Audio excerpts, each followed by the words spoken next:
we've got Zerg here. Is that a fucking crow?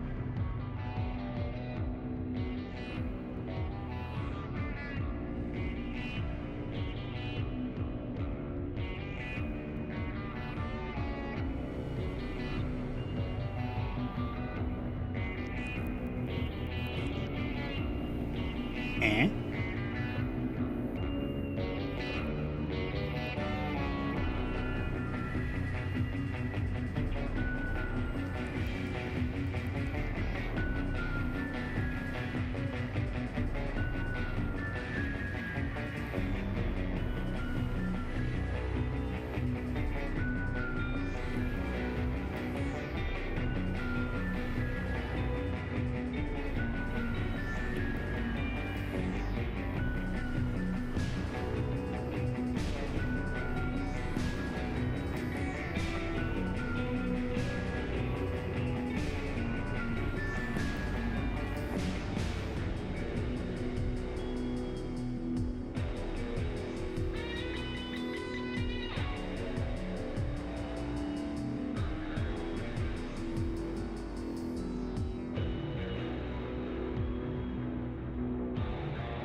turns out the surround can be really, really good here. But with 5 off Tectons, oh, the Apostles are starting to revive the Strigas.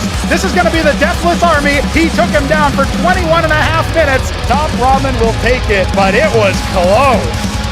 Oh, the Acantor strikes are going to hit in a big way. It's the best showing we've seen out of Godwheat, but I just don't know if it's enough as all of his eastern flank collapses and the Pariahs just refuse to die. Profane though it may be, Kasuga's victory is complete. This is the switch that we needed out of Shambler again, but is there going to be enough of them? The Zarkava, of course, chewed up by all that splash. The Pariahs, they refuse to relent. This might be a slight overextension, but look at all of that softening up they're doing. And Infested Prostration Stage, the Pariahs, they need to defend the pylons. No, they turn code as well. And just like that, we've got Kagra on the front lines.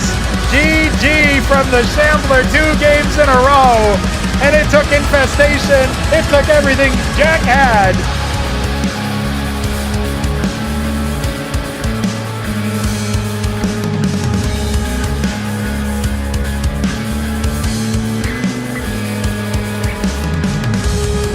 And here comes more Striders, kind of just walking into melee range. Only now do they pop the Hyros.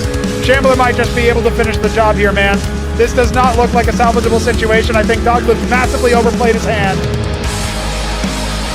And now the last of his ground army is going to get popped. He's only got static defense at the third and the Acantor at the ramp. And he calls it GG. And Art of Turtle makes it to Throneroom Stage. Consolation prize may be the Pariahs and the Demiurges that he's able to take control of, but I'm not so sure it will end up mattering in the end. Neblime had no business winning that. It's Protoss victory. The workers are being amassed. I think this time it looks a lot better for Dog, taking the worker advantage. Oh, the splash damage is so good, and the Pariah softened up so massively. I think Shopkeeper Dog has learned from his mistakes. I discounted Kenoli's odds. I thought Sausage had grinded enough. But it turns out, despite his win, it's all for naught. GG. Kenoli to Throneroom.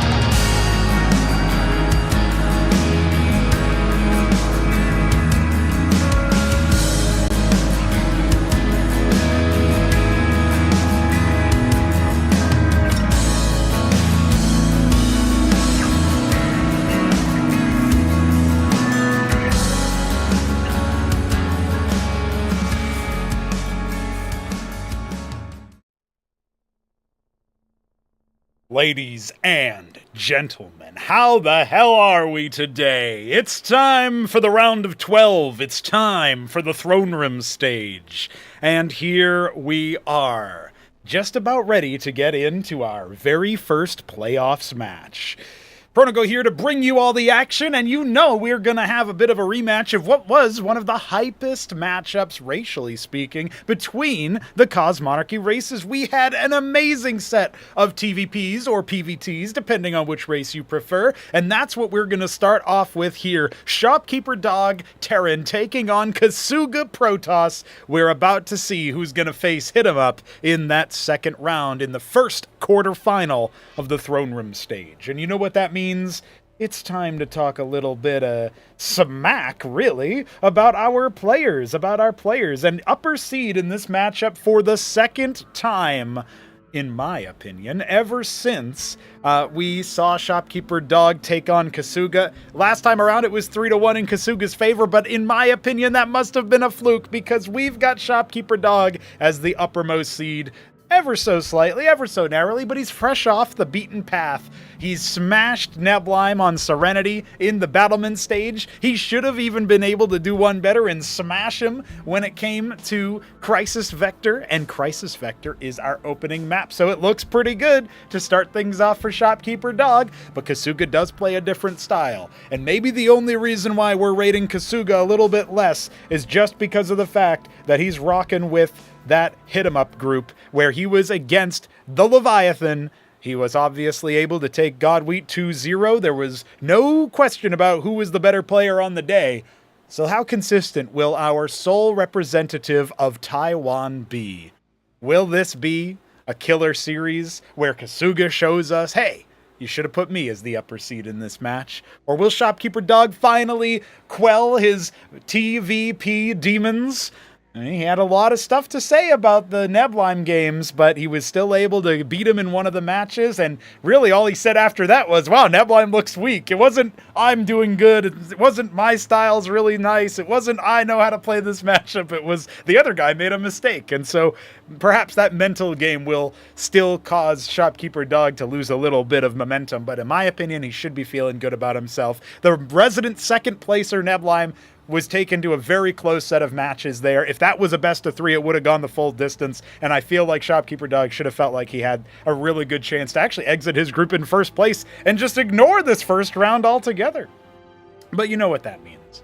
You know what that means. It means that we're about ready to get into our first match here and now. We are casting these from replays. They've already been played. I am anti-spoiler man, so let's see what we can find out about these matches. Let's see what we can discover together live as we get into our very first match. Ladies and gentlemen, thank you for joining me for the Throneroom Stage. We are about ready to see if Shopkeeper Dog, our Japanese Violet? No, Dark Lavender Terran in the bottom right can deal with Kasuga, the Maroon Protoss in the top left. And here we go. Here we go. We've got all kinds of matches. We got all kinds of matchups here today. We're going to be going through every single round of 12 matchup, and you saw them all in the intro. You saw all of our players that managed to make it through into this round. Of course, I'm keeping the, hype intro stuff for our top 4 seeds. Hit 'em up. Hamster, Krankendow, Ayud 64, reigning champion. Those guys can be revealed later. Those guys can be handled later on. And of course, I see Shopkeeper Dogs in the chat of his own games being casted. So, no spoilerific. No spoilerino. He's already talking about how he 3-0s. Well, listen, maybe that's true. Let's find out. Shopkeeper Dog has his fulcrum down already. Going to go ahead and scout his opponent. Scribe about halfway complete on the scouting path, and of course a gateway opener for Kasuga. No surprises there. Lovely little Kadaran formation surrounded by an overgrowth in the middle of the map. We won't see it in the round of 12 here, but there is a revamped Near Impact coming to you soon. So before the next round of matches are played, we'll have that squared away. So a fairly bog standard opener here for our Terran, and we do have gateway into Lattice. I am a bit surprised to see Kasuga try this style. He must have been zeroing in on some advice from a couple of other players. Certainly a possibility. Neutron watching on a different platform wonders if the graphics are looking extra crisp to anybody else. Maybe he's was watching on 720p or something on YouTube. You never know. I think Twitch just forces 1080p, so that might be why. First Vulture on the way. He's going to go ahead and scout things out. Kasuga pocketing his Scribe to rescout later. It's a pretty nifty strat because not very many Protosses actually do that. And Shopkeeper Dog will just scout out the first combat unit. It is, of course, a Hierophant. There is a second Hierophant on the way and a delayed Vassal. So this is kind of interesting. Usually Lattice first is where we'll see a lot of Terrans get struck a little bit by that first Vassal. And then you'll be wondering, how do I respond to that? I'm going to need a cheeky little spot here where I put down a Watchdog, or I switch into the Blackjacks a bit early if there's like a heavier commitment or whatever, but usually there's not. Grand Library on the way now, and Scribe actually, it could have been killed by Shopkeeper Dog, but is he going to allow himself to get baited in? Question is, he's kind of idle, and there's not so many when it comes to the mines and such. There's not really that many of them, but the Hierophants are ready to go. So he has to watch out, because if even one Vulture gets tagged, he could lose a lot of his more aggressive momentum. Doesn't look like that Vassal wanted to do too much, just scouting out for that Ministry, but we see it starting right next to the default one that you start with, and Blackjacks are on the way to clear the anti-air. Meanwhile, the Vulture's pouncing on a Hierophant. We saw in Kasuga's group, he actually went up against... Ooh, good mining connection there. He went up against Hit 'em Up, of course, and he actually lost his first Hierophant essentially for free, kind of wandered into a lobotomy mine, and then the Vultures pounced immediately. That was closer to Hit 'em Up's base at the time. Now Kasuga seems to have been a little bit faster on the reaction there, and he's actually pushing in a way that is completely unscouted right now by Dog. Now, if Dog cycles in at the right time, he can get a lot of eco damage, he can snipe the worker about to put down the Nexus, and he can go after the workers in the main base. But with that Grand Library up, and with a couple of odds and ends coming in, that was a big opportunity that it feels like timing-wise Dog is about to miss out on. He has 6 Blackjacks, but he's idle on his production back at home for the moment. I don't think he's in any threat from the units that Kasuga has. Despite that, though, there is still no way that he can trip this mine. This mine's more something that you would fight around in a skirmish. Now his vultures are going to come down and see, oh, his army's kind of like far forward, and he'll lose a vulture with 2 mines on it. Yeah, that's unfortunate. The fate of all Terrans. Oh, wait, I repeat myself, says the Hierophant. And the Nexus is on the way for the natural of Kasuga. Obviously, we saw earlier the Shopkeeper Dog Ministry is already done and floating over as we speak. Some mine connections. Really just a pretty default scuffle. I can't say that any one player is ahead from this position.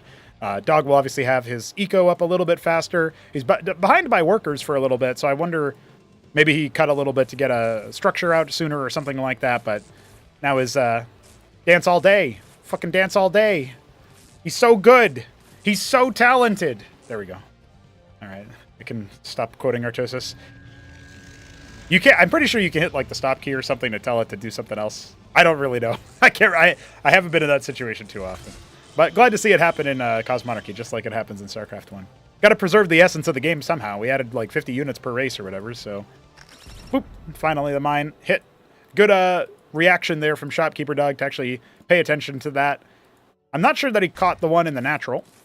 Now we've got an anchor coming.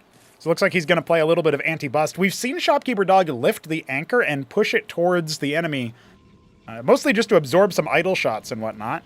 But we've got a very fast prostration stage coming for Kasuga. His vassal, second one of the game, flying over. Or maybe that's the first one and he never ended up losing it. I can quickly take a look at these blackjacks. Now, one of them has a kill. I'm going to guess that's the vassal. So, with that accounted for, Shaman on the way. Yeah, this looks like it's setting up for a very similar death push that Shopkeeper Dog tried to do versus Neblime. Once sort of successfully, where he cracked the third and the natural, and then lost to spinning in the middle of this map. But then another time there was a little bit of an easier moment on Serenity where he just was able to find the timing and the Phalanx has cleared everything. Nice clear on the Vassal there, a Watchdog on the extremity of the base. Yeah, setting up to have a pretty like kind of handshake macro game. The only question here is, will the earlier prostration stage timing for Kasuga help out versus what Shopkeeper Dog is making? I feel like there's enough blackjacks right now that shouldn't make a huge difference, but we do have to factor in, he doesn't have great mine coverage. He's got a couple of vultures he could kind of sacrifice out there. I don't know. If you let the Terran actually entrench their position, especially with the Shamans involved, it does feel like it's really hard for the Protoss to pump into them until they get their artillery up. But Kasuga is capping his ridge in the main base. And, one thing that I like about what Kasuga has done here is that he seems to be saying that, like, gas is going to be my issue, my bottleneck. I'm not going to bother expanding right now. I'm going to 2-base it out. And we saw the third ministry go down for Shopkeeper Dog not long ago. But he's triple saturating the gas, which does give a minimal extra piece of investment and is something that you can start factoring and start thinking about. Witness on the way. Spy on Dog. Mine Tyrant as well. Maybe Kasuga learning a little bit from Sausage's unsuccessful campaign to get out of Group F in the battlement stage, where he was able to take Ayud down a peg, partially because, I would say mostly because Ayud didn't really pressure after getting an advantage. Played a little bit of a more casual, relaxed solo game, and then got smacked around a little bit by a surprising Deathball comp. Oh no. Oh, me oh my. Tier 2 on the way for Shopkeeper Dog. But isn't this hilarious? Isn't this just tremendous? Tremendous! The Mine Tyrant. Owned. Can't get out. Talk about dancing all day. I think Kasuga would prefer it dancing. Artisan spotted at 12 o'clock, and there is a bit of a move out here to pressure this third base. So even though, obviously, Kasuga hasn't scouted out too much, that Witness moving around gives him information that this third base is on the way. And Shopkeeper Dog has no forewarning that this is happening. This is despite his Vulture presence on the map. And kind of seeing some details. He is going to get gobsmacked by this. Very surprising.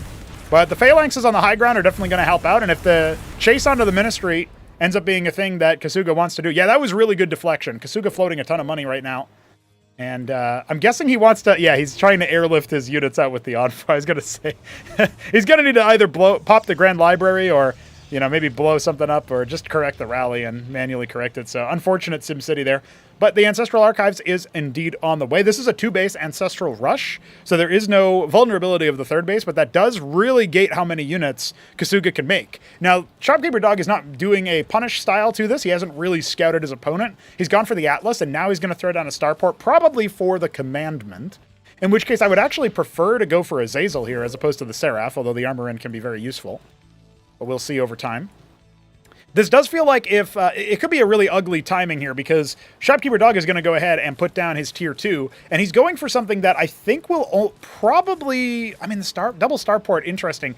Usually I've seen Dog go for something a little bit different, right? He's gone for the push towards the mantle, or he's gone for captaincy, that kind of stuff. Certainly has worked out. That's usually a ramen thing. By the way, if there's interference coming through, that's because my power is flickering. But don't worry.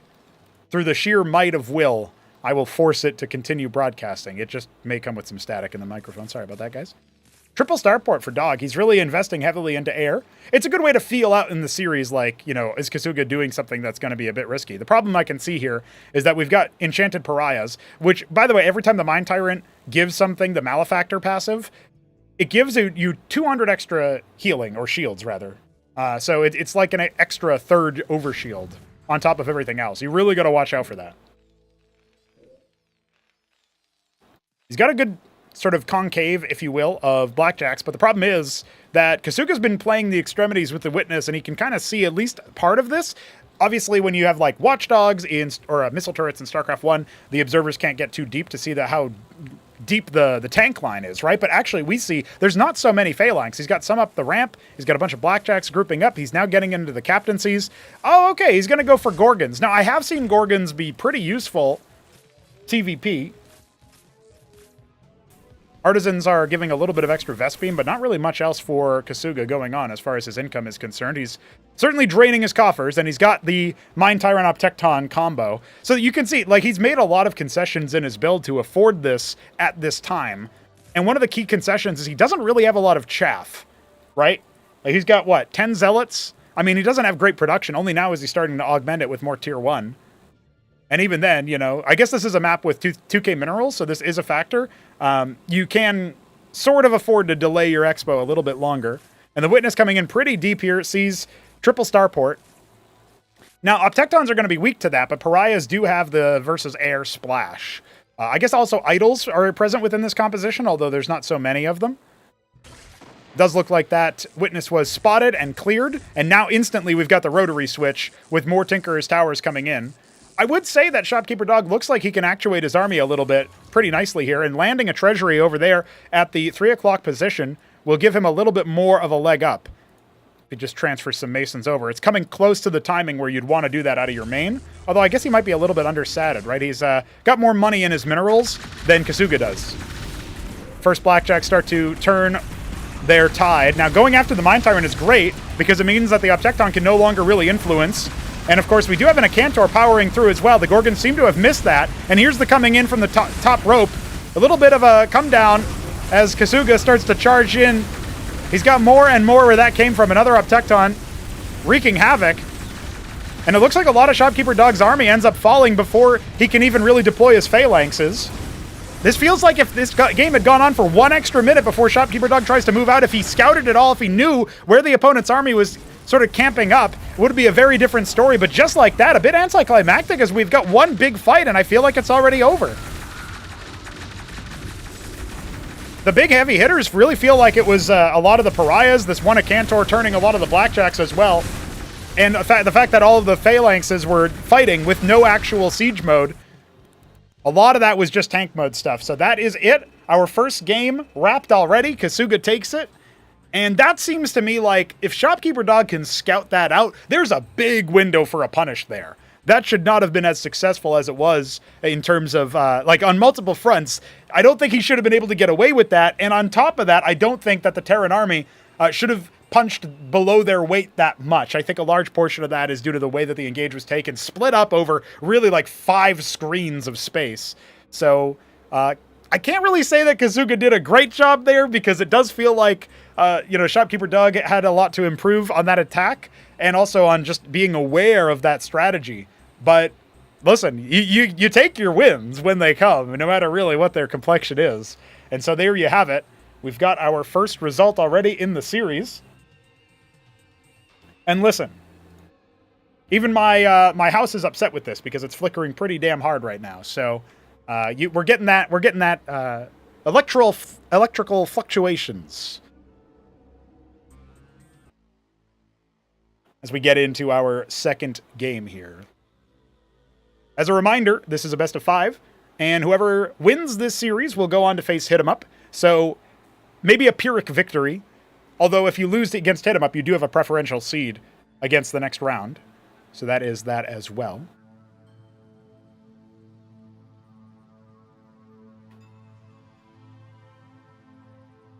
And I do think that there's a lot more here in that last game. I wonder what Shopkeeper Dog is thinking by this point, right? Because it's pretty easy to be like, okay, that one kind of sucked. I didn't really have a chance. I just got bopped with the army. But does he start to think about, okay, now I need to scout earlier. Now I need to figure out where my opponent, at least his army, is. I have these air units. I can scout with them. Might be an option there. Nonetheless, we will go to map number 2, which is Kingwa Valley. And we've got Kasuga here, fresh off of his victory against Shopkeeper Dog, who was able to pick Crisis Vector, and once again not able to convert an advantage. This time it was an economic one as opposed to a military one. Kasuga in the bottom left here as our... this is either Celadon or Asparagus, and I'm going to say Celadon, but it's Emerald, so I was completely wrong. The Emerald Protoss in the bottom left, and Shopkeeper Dog is in the top right as the Japanese Violet Terran. This time I was correct about that.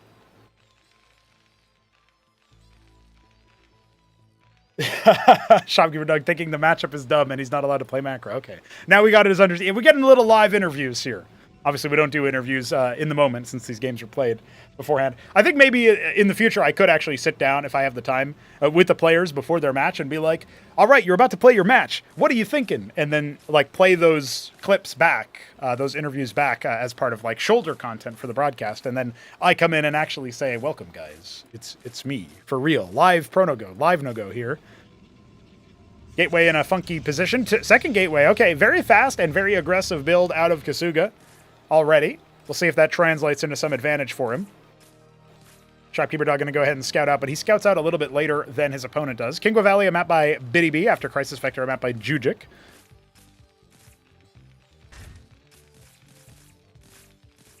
And we do indeed have double Fulcrum, as per usual.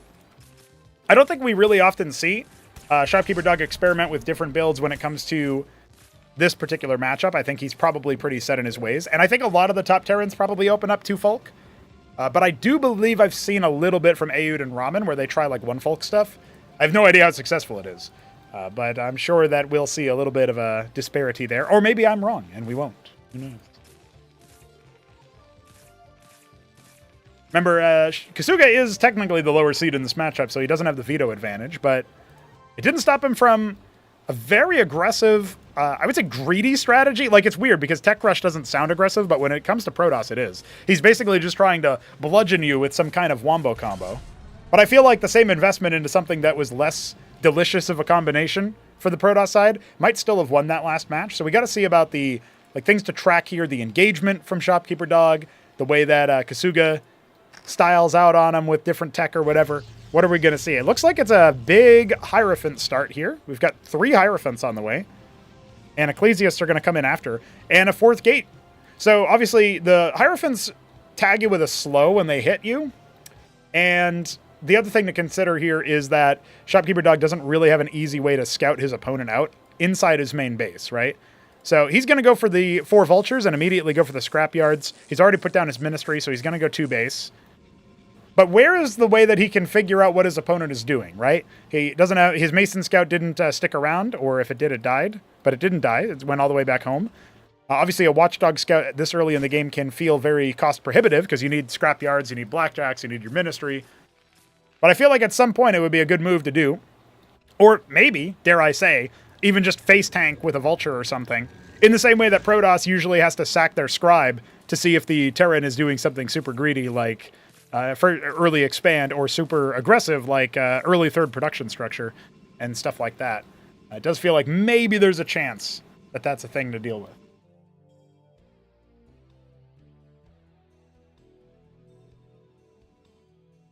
Vultures garrisoning the bridge. We've got pretty good mine coverage here. This is Aoud-like. Aoud will use lobotomy mines to just kind of scout for the... it's like odds are I'm not going to get hit by a big transport. Now, look at this. The drop attack is accounted for, but is the ground push accounted for? The complexion is here, and he's making 4 stockades, so we are going to see a big difference, but I feel like this is the worst time possible for Shopkeeper Dog. He's going to be run down by a significant amount of gateway units. It's a 4-gate, and he's transitioning his tech away from mech to suddenly start adding, Mavericks, Hurricanes? I don't know what yet. He's going to lay his mines. I'd love to have seen assess this, but actually he's gone completely off Vespian for a very long time now, committing much more heavily to a more mineral-heavy composition. And Kasuga, he's got a window of opportunity here in a big way. I love using the cliff advantage. Start breaking the front line, and those mine hits are absolutely delicious. Kasuga might think about turning around, but we got to watch out for that last mine. Oh, yeah, okay. Shopkeeper Dog waits for it, wisely waiting for it, and snipes down one of the Hierophants immediately. Now, one of the Blackjacks is offered up. Oh, but it's not even really being focused down by Kasuga. Now he gets that attack speed steroid, and maybe this is still an opportunity. Oh, the stockades were idle. The stockades were idle and didn't get a rally, so the Hurricanes don't join in the fight, but it looks like Shopkeeper Dog is held, at least for the time being. But will Kasuga start to change his mind? We've got the Mass Huracan. It is revealed. Kasuga gets deep enough. Is it really just going to be Blackjack Huracan? Is that what we're going for the build here? Again, the Huracan's up there on the high ground. This feels like an easy enough hold as the Zealots get melted, but the Hurricanes can't really join the fight. Finally, they find a little bit of a tiny little piece of terrain to squeeze between the ramp and the Vulture. And just like that, it does look like with a sacrifice of a couple of Masons, we've got an even Steven macro game, except for the fact that Dog has his expand up. So kind of like Crisis Vector on in the third timing. Huracan's coming on in. Bit of a surround here with the Blackjacks trying to body block as obviously Kasuga surrounds the surrounders, flanks the flankers. The Hurricanes descending. Blackjacks doing their best to gun down what targets they can, but these Hierophants have been MVPs for Kasuga, just repeatedly giving the attack speed buff, repeatedly making this a cost-inefficient trade, and now it doesn't really feel like this army is going to get very far, and does he really have much else? Again, his rally points have been perhaps Shopkeeper Dog's worst enemy right now. He's got 4 Blackjacks idling right there. If they were with this army, it might be a bit of a different story, and if all those Hurricanes had joined earlier, it also could have been a different story, but we see him falling back. Has he even noticed that his Blackjacks are idle? Will he grab them at any point? There we go. But it's, again, we've not got any Vespian mining at all going on for Shopkeeper Dog. He can only afford Mavs, Hurricanes, and Blackjacks, Vultures. That's it. He doesn't want to put down an anchor either. Feels like it'll be too late if it goes down now anyway.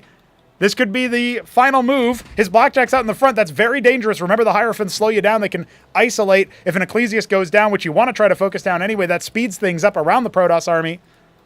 Letting them mass up even more, though, is also very, very dangerous. And you can see Shopkeeper Dog trying BJ Huracan. Okay, let's see if it works out. It's an interesting style. I haven't seen this before. I was just talking about I don't think Shopkeeper Dog will do too much that's different. Well, here he is doing something that's different, and he spots out the Protoss army off to the east. He's going to come on in, walking right over that Biddy tile. I see everything. I even see Hurricans charging forward and rending the armor of the Zealots. Oh, yeah. Protoss army on the run. Can't deal with all that. Or can it? It's turned around now, trying to go for the fight. Remember, if the Ecclesiast goes down, that just speeds everything else up, and that allows the Zealots, wounded though they may be, to mostly escape intact. I would be very, very careful if I were Shopkeeper Dog. He does not have easy reinforcements. Only now are his units off the rally actually coming on down. They grouped up before, and there we go. The Zealots break through, staying alive from the wounded Hurricans, not able to finish the job, and now he's kind of getting in his own way, but at the very least, the reinforcements will hit at a good time. As long as the Hurricans stay alive, Shopkeeper Dog now banking a tremendous amount of Vespian. Is he just going to go for tier 2 off the back of this? Can he do that? First a Cantor arrives. Will be a great opportunity for the Blackjacks to focus it down if they can. If they can even get to it. A Huracan tries to catch that, but instead, good micro from Kasuga. And wow, Shopkeeper just GG's right then and there. He couldn't handle it. He had nothing left in the tank, apparently. And that is it. Another win for Kasuga? Did he just look at his float and think to himself, this is over, I gotta try again? What the hell? How did that happen?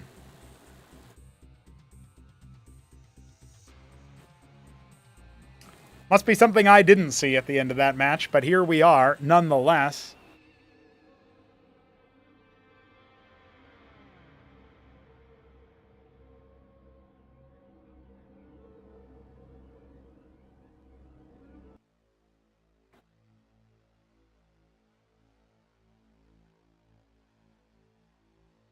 We are queued up for Serenity as map 3, and Shopkeeper Dog is facing the lower bracket here. This is series point for Kasuga. Double elimination means that we won't be saying goodbye to either of these players, no matter the outcome of the series, but, well, I don't know. Maybe Shopkeeper Dog can think about this as if he just needs to beat, he just needs to beat Protoss 3 games in a row, consecutively. He did that versus Sausage. He can do that versus Kasuga, right?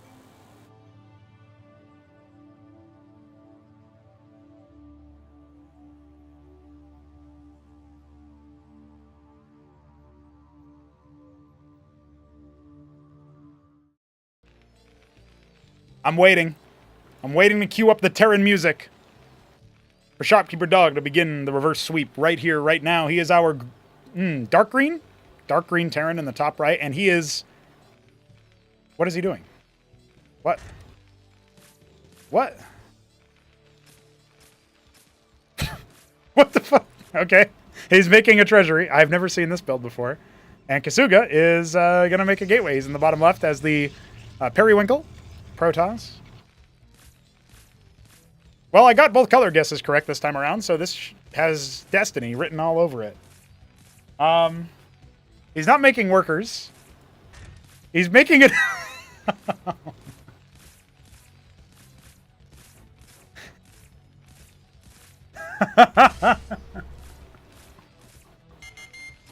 Oh. Okay. Well, so Kasuga's moving on to face hit him up, and I mean, I don't see how Shopkeeper Dog can do anything from this position, but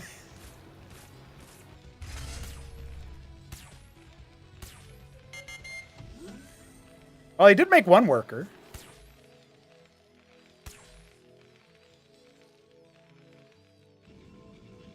He's making the Legionnaire. Yeah, I think maybe Dog doesn't want to play TVP anymore. That's what I'm guessing from this position.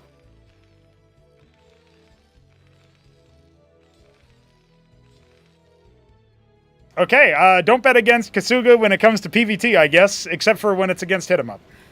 Or also probably TopRamen, and also probably Aid.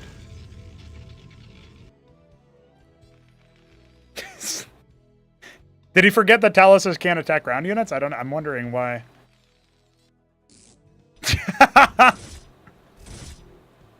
Yeah, okay. well, that was a meme.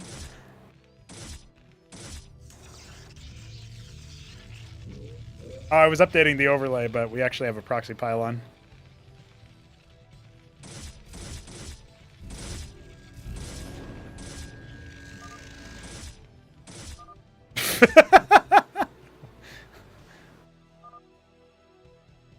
All right. Yeah. Okay, GG. Shopkeeper Dog is cast down to the lower bracket, and Kasuga makes it on to face Hit 'em Up.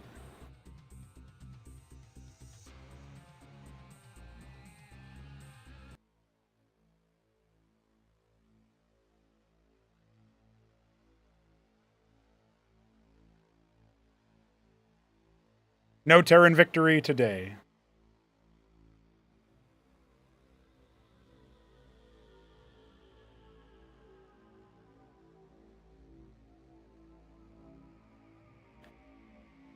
Well, lads, I can't say that that was how I wanted that series to end or how I thought that series would end, but here we are, question mark, and we are going to move on to our next series. So congrats to Kasuga for making it out in ahead of Shopkeeper Dog.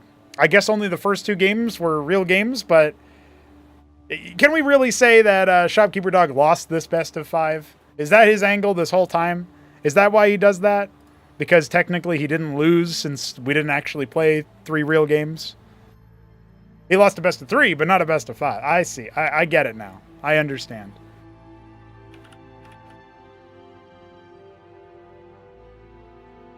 Well, our next series is going to be a Zerg versus Zerg, which I am pretty excited about, as it means that we get to take a look at the only race that didn't feature in that first series. And I actually do think this one, analytically speaking, you have to say that it's going to go the way of a little somebody known as Jakulangski. But I do also think that this is a real opportunity for Kenoli to at least save some face, give a good accounting of himself in the match, and maybe, just maybe, find a little bit of victory and avoid the 3-0 clean sweep. But that is, of course, assuming that Kenoli does not go hatch first every game. If Kenoli goes hatch first every game, I mean it, guys, there is absolutely no way we don't get a Jakulangski 3-0. There's simply no possible way that it could happen.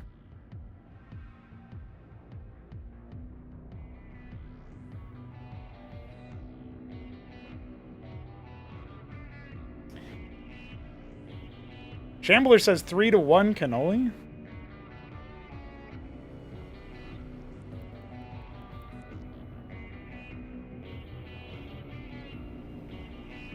Match fixing scandal. Yeah, aggressive. Kenoli is a wizard. Okay, we got Kenoli believers in the chat. Of course, I actually wasn't following the bets of the last series. I don't know how that won. Somebody can give me the betting odds there, but let's be real. Jakulangski impressed everybody, losing only 1 game to Doglived, coming back versus the Shambler on Crisis Vector, and while he hasn't played a lot of ZVZ recently, I do think he is just mechanically, strategically, a cut above a player like Kenoli. I would say the only other, Kenoli kind of is a quirky player, right? He's a player that we don't see find this level of, playoff success, playoffs berth multiple times in tournaments. It's kind of rare to see that. And I honestly was betting against him. I bet against him in his first battlement stage, Acropolis 2. Gerald Storm ends up losing to him. The Zerg sniper lives on. Kenoli did get here off the back of defeating I Am the Wood of God 3-0 in Gauntlet Stage B. So there is that to think about. That was the upper bracket. Kenoli ends up qualifying with relative ease there. Obviously, he took a game off of TopRamen in Gauntlet Stage A as well. That was also a factor. And it looked like he could have taken a game off of the Shambler ZVP. But we did see his ZVP against Sausage, who's also maybe an unpracticed player, but still in the battlement stage, he didn't drop a game to Sausage. So pretty impressive stuff there. Let's see if he's still on form enough to bop Jack a little bit. Just a little bit here. While I get ready for the overlay, the shenanigans. Once again, I want to thank our players and, of course, our sponsors for this event, Neblime and Biddy Bee's Moving Company, the pickup partner. If you need something moved in the eastern seaboard of the United States, definitely give him a call. Although I think he's very busy, so he may be booked out. But call early anyway. It's a moving thing. You got to do that in advance. Kenoli comes in here as seed 12. He is the lowest seeded player in the entirety of the Throneroom Stage, so the odds are certainly against him. Jakulangski, by comparison, he is seed number 5. He only narrowly missed out on being able to say that he has a playoffs bye his first showing in the Throneroom Stage. And part of the reason why is because he did look a little bit rocky against the Shambler. Probably should have lost that game, in the same way that Neblime should have lost game 1 in his group, in the same way that Hamster should have lost game 4 in his group. These are situations where you got to think to yourself, damn, maybe I got to root against this player a little bit. Maybe I got to ameliorate my ranking of them based on their results. He dropped a game and probably should have dropped another one. Despite that, he did make the comeback happen. He took advantage of some mistakes of his opponent. So he comes in here as seed number 5, and certainly the favorite in this series by a, I'm going to go ahead and say, colossal margin. So without further ado, ladies and gentlemen, it's time to get into it. We have Kenoli in the top right. His favorite color, pumpkin. He is our Zerg on Radium. Map picked by Jakulangski, who is our blue Zerg in the bottom left. Blue is a pretty snazzy color. DF made some edits to it. I think he edited red, blue, and maybe one other. Maybe I'm trying to remember what the other color was. One of the vanilla colors got edited anyway, and Kenoli is 7 pooling. Okay, interesting. So starting the day off with an aggressive strategy, Kenoli, or sorry, did I say Kenoli is 7 pooling? Jack is 7 pooling. Kenoli is hatch firsting, I mean, obviously.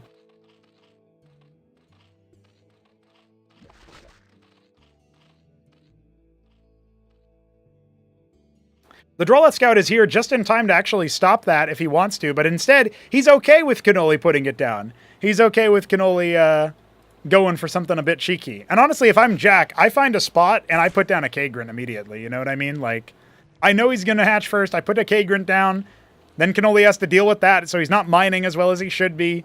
Meanwhile, my pool's going to pop soon, and Kenoli scouts this out and sees that, so what does he do? What does our Zerg Sniper do? He puts down a K-Grunt. And how quickly will Jack respond to this?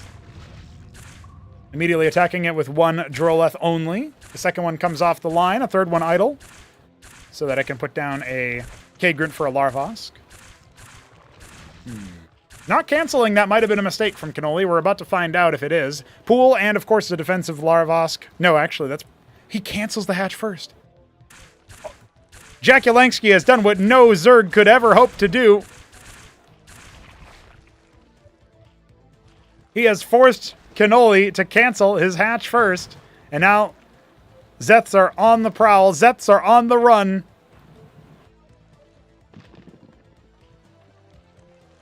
The Rillarokors are here. The Droleth has been burrowed this whole time, but a K-Grunt is going to come on down, and Jack is going to flip the script. Do the Rillarokors dare trying to attack that? Surely they'll be torn asunder. The Circuith with defensive range certainly helping out a little bit, but if those Rillarokors end up getting popped, let's see. Going after it. Ooh, very, very low. Another pair of Rillarokors out. Remember, every time a Rillarokor dies, the K-Grunt becomes a little bit more attackable. But actually, great defense with the Zets. I feel like this outpost here is certainly going to be going the way of Jakulangski. As Zets pop for Kenoli, he's going to try to surround it with his workers. But look at the surface area. The micro not really favoring him. Oh my god!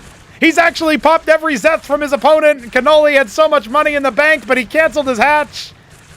He'll finally clear the K-Grunt. But at what tremendous cost.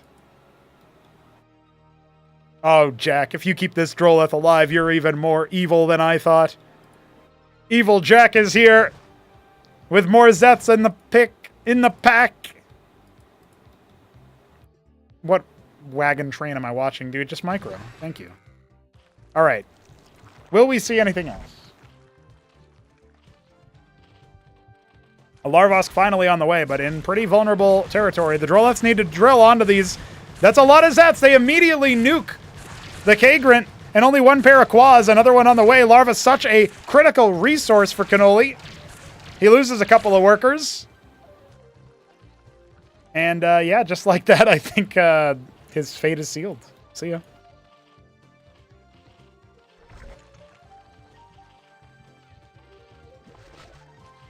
After all that, Jack's still able to make a cheeky little early shroud. 13-14 pop shroud. And Kenoli has 6 workers with 2 more on the way.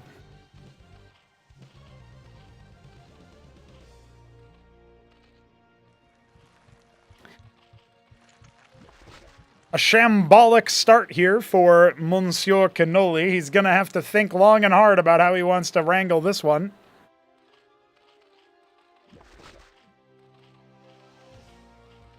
Maybe he can look for a really big mistake from Jack, but it feels impossible for our favorite to drop this game now. Even though he's playing this one out a little bit slowly. I mean, what can Kenoli really do when he's this far behind? Feels like the answer ain't much. He doesn't even have gas for another Larvosk.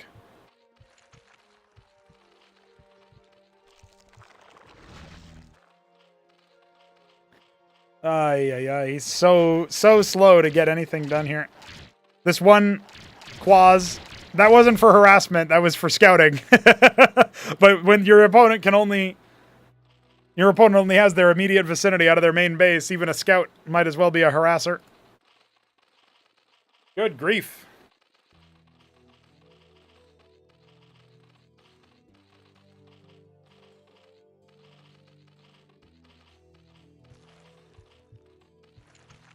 Kenoli finally getting that Larvosk going. In his exit interview from the Battleman stage, he did say hatch first is bad. Or rather, he said, I'm not sure hatch first is actually good. That was the quote, I'm pretty sure. But still, he said, it's fun. Making an Ovoleth is exactly what he needs here because the Lakes are on the way. I just don't really see how the rest of his force does anything, especially to his Zoryus. Anti-run-by defense over here for Jack, and he's setting up for another Larvosk if he wants it.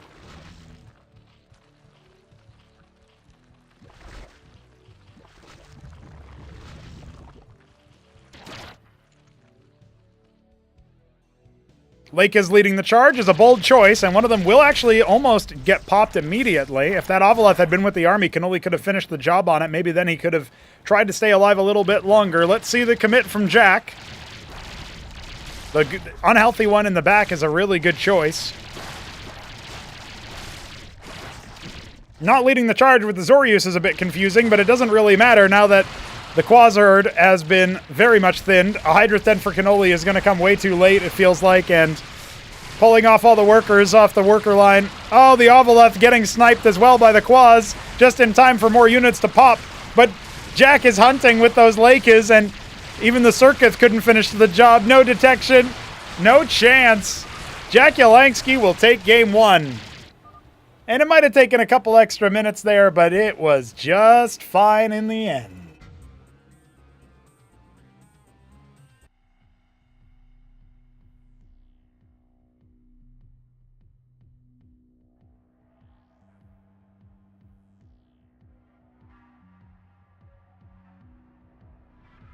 Well, that is pretty much how I expected Hatch First to go. I will give Kenoli credit. I didn't expect him to cancel it. I thought he would die on that hill.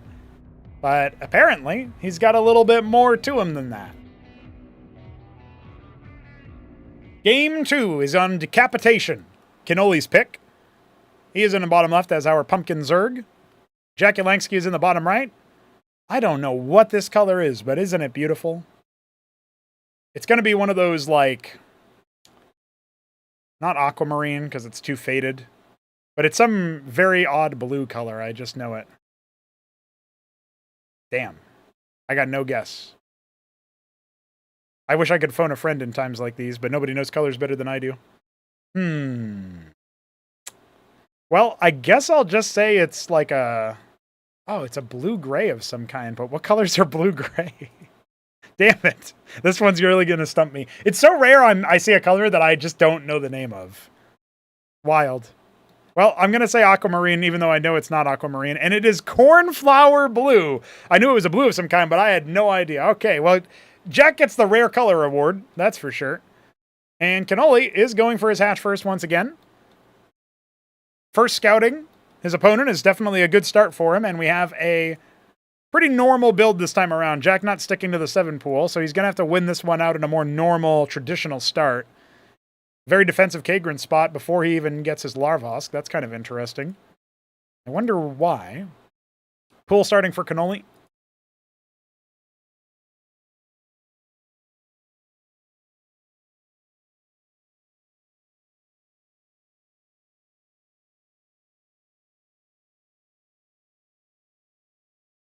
So the pool timings are favoring Jack, but Kenoli obviously does have this low ground area, and on Decapitation, it can be pretty hard to control stuff like this, to control places like... Oh, that's unfortunate. Droleth couldn't escape that way, and it looks like Kenoli had no idea. Jack actually turned that into a circus. That is not what I would have expected. I wonder why he went circus first. So I guess, you know what, guys, if we were hoping for Kenoli to give a good accounting of himself, I'd say it has to be on this game. Look at this. His map pick, he hatch firsts with no aggressive build from his opponent, and then Jack kind of kneecaps him by making a circus. Kneecaps himself, I should say.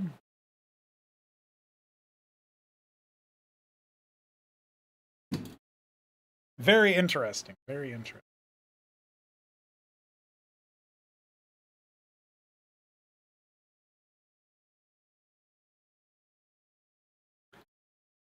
Listen, Cosmo betting is an interesting development, that's for sure. But I really feel like we would have all kinds of stuff, right? So we'd have series win, we'd have individual map win, we would have like funny little choice bets like, will the hatch first be canceled? Stuff like that. The Jack still doesn't know where his opponent is, by the way. But I think he has a sneaking suspicion it might be bottom left. He's sending more Zeths that way anyway. Pretty fast switch into Hydrith, but of course the Shroud is what Jakulangski favors. And look at that! He even wins the head-to-head. Oh, that's a dead Droleth. Well, I knew there would be one dead Droleth, I just didn't know. Oh! And he almost got that other one. Great targeting there from Jack. He, by the way, there is a burrowed one here. We'll see if Kenoli ever notices. I don't think he will. That is unfortunate. That's like killing 3 workers. Damn. Drop out for the Quaz. Oh, double Quaz drop. Well, the Zeths are on the way. And I guess they'll probably go after this hatch and give Jack time to build up an army again, but he's got his Quaz out. Maybe it doesn't matter. Yeah, I guess he could probably even defend the hatch here.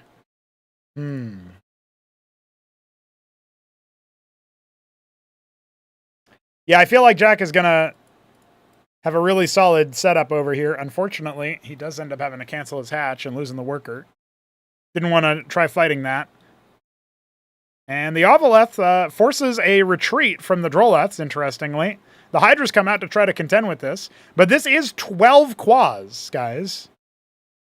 They're unloading in weird places, though.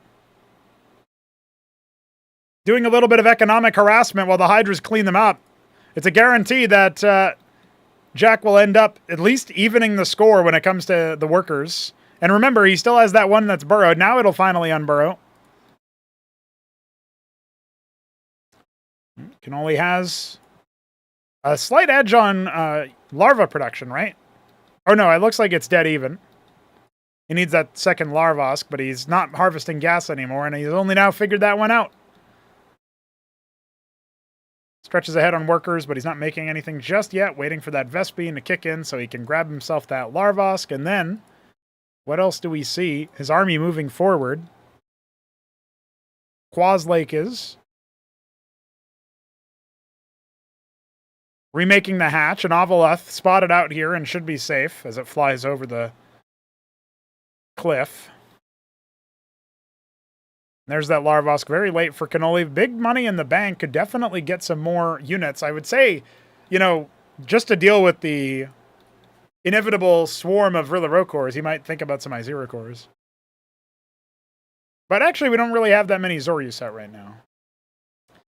And Kenoli is canvassing the area looking for the Ovaleth, but it's still right there.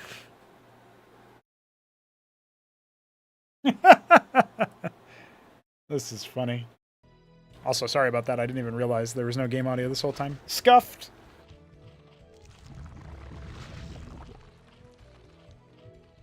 My narration, my commentary was clearly so good that you guys didn't even notice.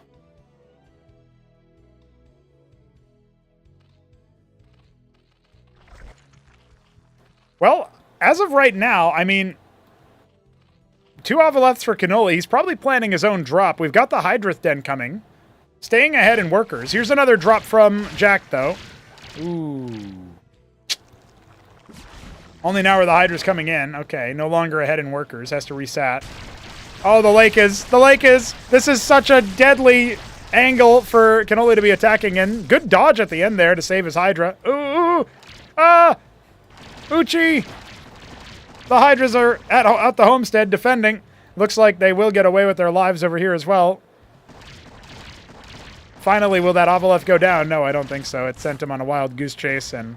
well, this one might die. Just kept getting pushed around.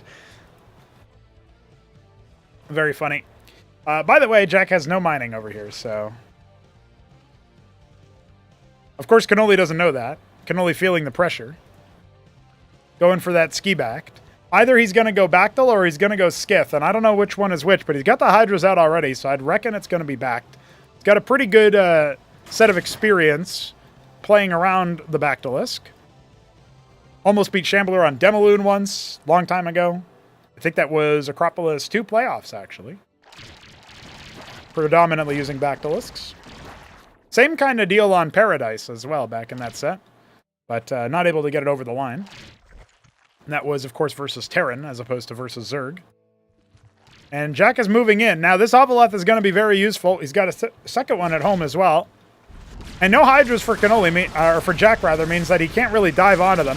The Izira cores are going to try to soak up some of this damage, but they got to be careful. Static defense coming. The Khaz'trith slowly morphing. And the Hydras need to be actually ranging down the Lakes, but they were on follow or something. They do not end up going for it. And standing on top of his own army, Jack is making sure it's really hard to click on those Lakes. The Quas Force cancel or destruction of the Khaz'trith. The Lakes are just ranging everything down. Kenoli is fighting inside the Lakes spines. The worst place for you to be. Talk to anybody else who plays this game and they'll tell you. Idle Droll that's on the rally end up helping break down some of the Lakes, but the Quas are still unchallenged. Here in the natural, it looks like it'll be a collapse as reinforcements come in. There's no range up there. There's no vision up there, but the Hydras are so low! And those spines, brutal. Jack will take the 2-0 start to the series, and he looks damn good doing so. Now, that second game was a lot closer, but Kenoli, is he really going to be able to show us up with the hatch first? Because that time it didn't even really look like it was that big of a deal, even though it's clearly not the best start.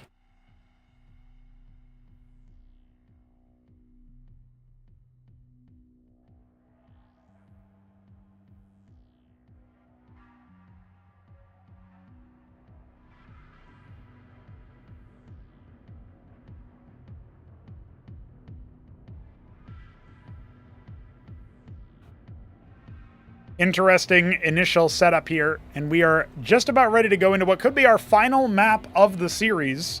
This is Crisis Vector coming up at you guys.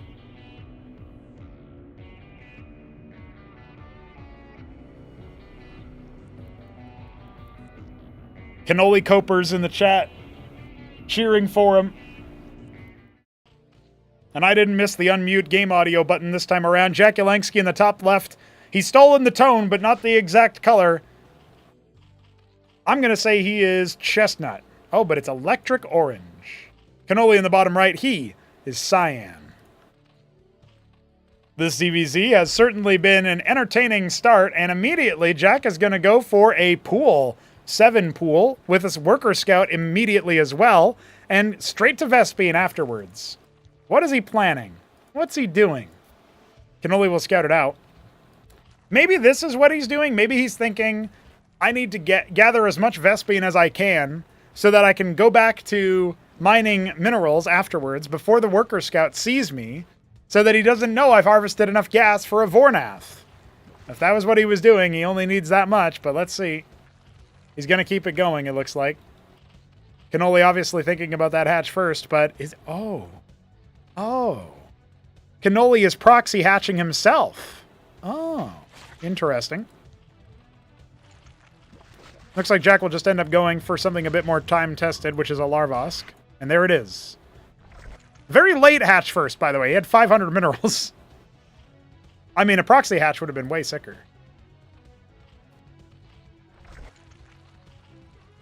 And that's kind of cute. It kind of limits the angle of attack there. This is a nice spot for the Kagran.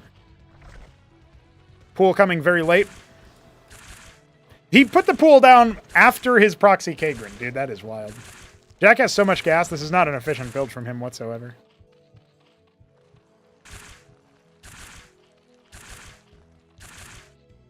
Okay.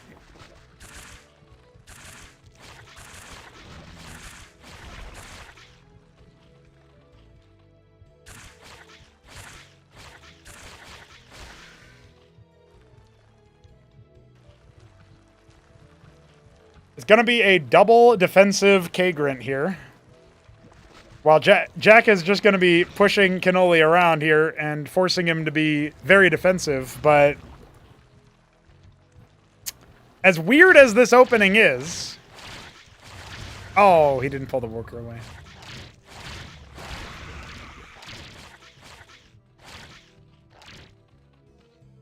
The double circuit insulates him from much threat, right? This is the range. You can't really attack anything with that. But if this gets found out, it's definitely GG.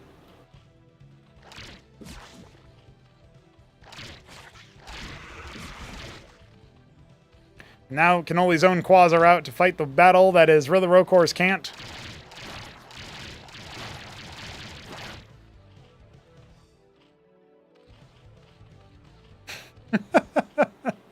What a strange series. Well, this is what Hatch First does to a person.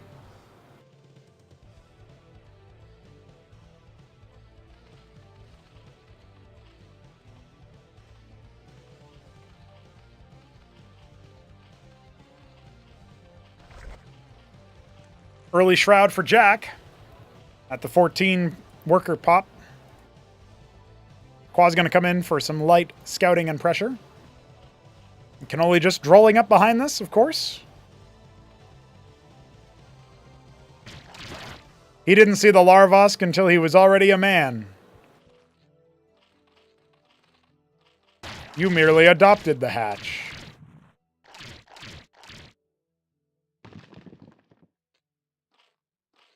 It would be a big win for you. More than a dozen quas are already out for Jack, and his Shroud is coming soon. The question really is, can Kenoli hold at the main base? Oh yeah, put 2 hatches over here. That makes sense. Oh my god.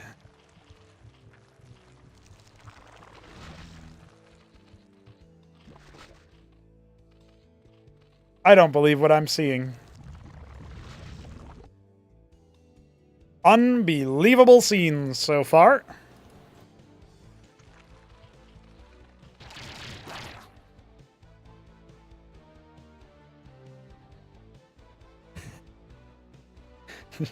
Jujic, I will not add Banelings.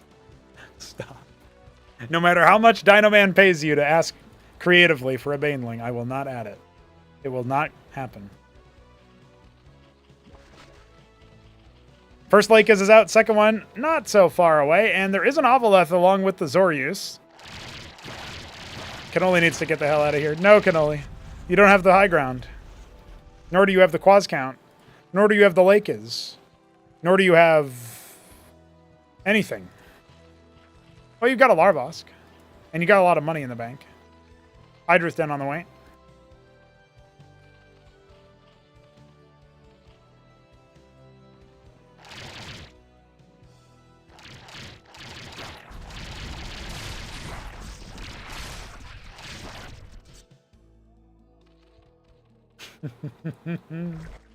What is he doing? He actually stood and fought, and that... I don't think that was intentional. Maybe if he builds a wall with hatches, you know, the hatch first, hatch last. Maybe that's what he's going to do. He can use his Ovalith as well. Oh, no. Oh, no. The hopes for Kenoli are collapsing before our very eyes as his workers go on a sabbatical. The hordes of Jakulangski are descending. I'd say saber rattling, but he's not playing as the Kogri yet. And here we go. Zeth diving. The lake is... They cut down the Drolets before they can get anywhere close. And even though the Quads are doing their best to fire downhill, they have no Ovaleth. It's finally on the way. Can he hold long enough for that ski back to matter? The Drolets did not evacuate in time. Down 6 workers, down tech, and down military. Do I need to make any more chess allusions? Checkmate. Jakulangski is about to move in. Straight up forward to face Ayud 64. 3-0 over Kenoli. The hatch first was attempted every single time, but it just wasn't close.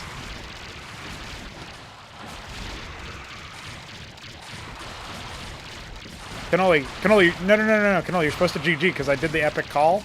And I did the epic call at the exact right time, too, because you lost everything and you still haven't saved your base, and you only have Quaz. Kenoli, no, Kenoli, no. Ah, shit.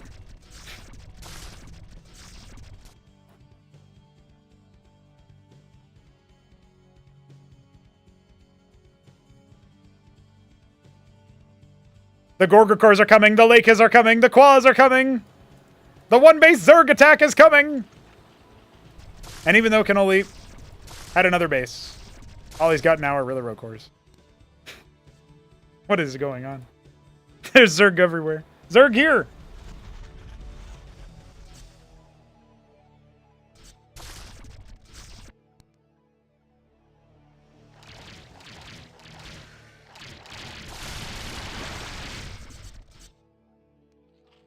Kenoli is resting all of his hopes and dreams in 5 Skithra cores. That is all he's got coming right now. He's got a lot of the circuits, but here's the attack. No! No, the smiley face circuits! They betray Kenoli. They betray him at the worst possible time. Well, he wasn't really paying too much attention to that, but here come the Lakes to finish the job. Oh my god. 5 workers remain, and GG, Kenoli is out of here. He says sayonara. He says, obrigado. Thanks for killing me. Now I'm in the lower bracket. And just like that, Jakulangski makes it to face Ayud. That's pretty cool. Guys, we have had some one-sided starts to these, but despite that, I hope you guys are enjoying and appreciating because, you know, can't have close series without one-sided series, or something like that.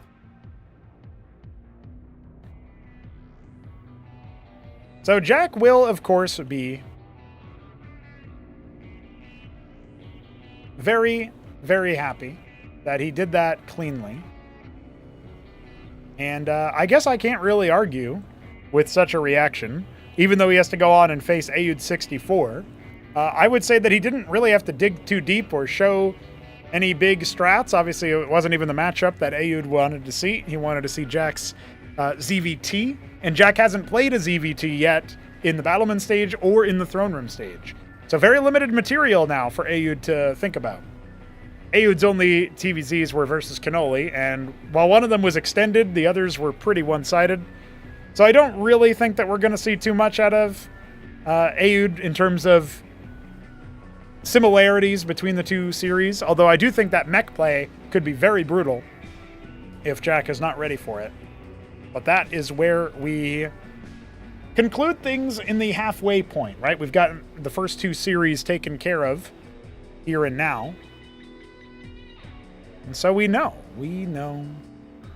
what's going on. Guys, we're going to take a 10-minute break so that I can go downstairs, get water, use the bathroom, prepare myself for the second series that we have. We've got Neblime versus Art of Turtle and TopRamen versus the Shambler still left to cast. So I hope you guys are excited about that one. And when we come back, it'll be time for some more series. More Cosmonarchy. The Throneroom Stage continues. See you soon.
Ladies and gentlemen, I have gotten myself fed and watered, and I am ready to continue with the Throneroom Stage. The round of 12 proceeds on.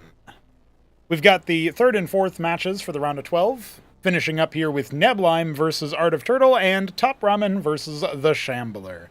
So we've got a PvZ and a TVP left to go. Of course, we can't talk about this matchup without talking about the underdog in it.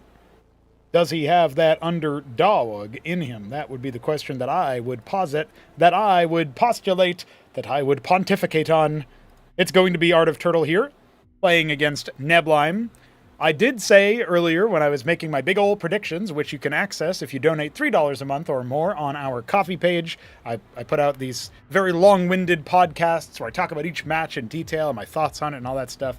I also recap the previous stage. So one of the things that I mentioned for Art of Turtle was that I really do think he showed a new leg to his journey, a new layer to his play, where it feels like, obviously the fact that he was able to make it out of his group against Hamster, who he almost beat in one of the matches, and Arbuz, who he did beat in 2 out of 3 matches, shows to me that his ZVP has improved. Neblime is another test, and we have not seen Neblime's versus Zerg, so that comes into this match a little bit of a question mark. But Neblime also comes off of a rocky showing in the Battlement stage, and this matchup it was just played yesterday, so not a whole lot of time to practice or drill since his weekend showing on Sunday. Only, 2-3 days or so, and of course he's a busy guy, so not like he could be playing and practicing that whole time. AOT obviously looking for his own set of practice games, of course, also another player who is storied in Throneroom stages. He has made it to every single one, but every single time, it's kind of been a very quick leg for him. I think the deepest he got was like 5th to 6th in Acropolis 1. He made it out over General Anakin in the Throneroom stage because General Anakin just couldn't show up to his match. And so it doesn't really feel like, technically, even though that was a forfeit, Art of Turtle has not won a series in the Throneroom stage. He has been cast down. He was 3-2, or 2-3'd, I guess you could say. Almost got the reverse sweep off versus Hepsea in Acropolis 1. In Acropolis 2, he had to go up against, I believe, Hit 'em Up and then TopRamen immediately after that. So that was a rough 1-2 punch that sent him out. This time around, he's got to go up against Neblime, not an easy opponent by any means, but one who has looked a little bit vulnerable, and AOT obviously showing a different leg to his versus Protoss. Feels like it should be a good option for him to, at the very least, find a little bit of action here. But let's be real, we are talking about Neblime, and he does come in as the favorite. Our first 2 series were 3-0s. I don't predict this one will be a 3-0. I think AOT will give us a good accounting of himself, get up to 3-1, maybe even 3-2, and actually threaten the series. But I do think Neblime, you can't bet against him, not in this series. You can bet if you want. Lucy might be on the bets. I'm not actually sure. I know Shambler is always a betting man. We'll see. We'll see. The underdogs did not prevail in Kenoli's case, and I guess if you want to count in the matchup in the mental game, Shopkeeper Dog's case, although, again, I had him going through there 3-1 or 3-2. He ends up going down 0-3, going to the lower bracket very early. But, yeah, that's another thing to think about is when you go down to the loser's bracket, the lower bracket, so early on, you are going up against a player who loses in the quarterfinals, and they are going to have the seed advantage on you. So you really don't want to drop this so easily so soon. Neblime comes in here as the favorite, as I would say the heavy favorite, but again, he looked mortal, more than mortal. He actually had blood drawn by Shopkeeper Dog, maybe almost twice, you could say. And that does, to me, bode somewhat, I'll just say scarily, for our Protoss, our reigning second placer. So let's see what happens. Where people are saying 3-1 Neblime, as Fenris was talking about, what do we got? Biddy B saying 3-0. Alexander wants a good 3-2. Kian says 3-0. Neblime is Alexander's clanmate, but he's cheering for AOT as the underdog. Okay. We got it. Watered, Pronogo's plant. Yep, that's right. I'm Protoss. And yeah, Fenris was talking about the first 2 sets ending pretty quickly. I agree. I thought that those other matches had some legs. Let's see if this one's going to be any different. Guys, we are going to Decapitation for our first map. It is Neblime's pick. He starts off with his pick, of course, and we are about to jump in here. So let's get it on. Neblime in the bottom left, looking like some kind of peach but it was Coral. Coral Protoss. Art of Turtle in the top left, the Tyrian purple Zerg. I guess he got off Japanese Violet. He wanted the darker, more royal purple, the Marcus Aurelius purple, even though he talked about not wanting to be stained purple. You know what I mean. Stoics, unite. Now, Neblime is known for his instant lattice play, but he's actually going for a gateway first this time around. Maybe he wants to feel the strategy out versus Zerg. Art of Turtle, he borrowed a lot from Jakulangski, who is Neblime's chief practice partner, as they are on at similar times. And that, to me, tells me a story that makes it clear that Neblime, he's going to be able to rock out, I feel like, in this series. If he knows how Jack plays, and Art of Turtle obviously has his own sort of Jack, downstream of Jack play style down, that to me feels like, okay, we got to favor Neblime stylistically as well. 3-gate start for our Protoss. What could this mean?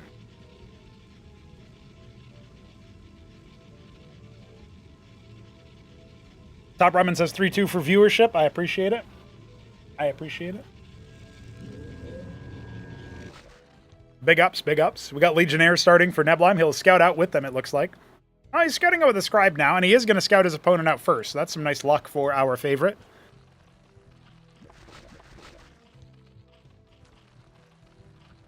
We got people predicting it's going to be some kind of Zealot Ecclesiast style, which certainly it could be, but no Vespene is being harvested.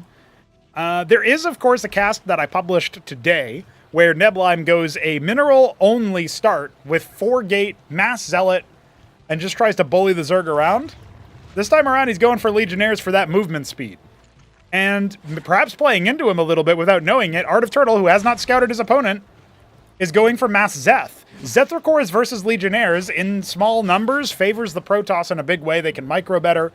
They just have the ability to poke down individual units. The Zeth only can take 4 hits from a Legionnaire, so if you have that many Legionnaires, you can just snipe and walk back, snipe and walk back. The Zeths are going to be storming down, and of course, they'll be caught by the Monuments of Sin.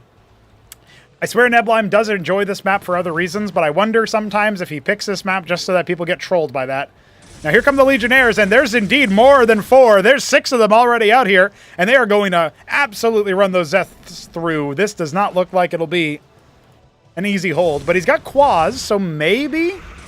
Oh, getting ahead of himself there. The Quas could have maybe tried to take a fight, but they fall back into the worker line. That's actually pretty wise. You can go for the drill if you really are worried, and remember, Quas have hit scan attack, so they're not going to get dodged by the teleportation the way that, say, Vulture projectile attacks do, or even Dracodon projectiles do in PvP. So a little bit of a inglorious end to our Legionnaire strike, but certainly puts the fear of God in Art of Turtle, and look at the worker difference. We've got up by 6 workers as the Zorka Shrug gets started ahead of schedule. The Grand Library on the way as Neblime's response, and the Zeths are getting 0 scouting done for Art of Turtle. He really needs to look for some kind of workers here or something. At least that's my take on it, especially if he wants to afford some more of those Shroud units. But instead he's going for a lot of Zeths, and he does hold, preventing a scout. So Neblime has no idea what's coming. He has no idea it's a Shroud push. Maybe that's AOT's gambit.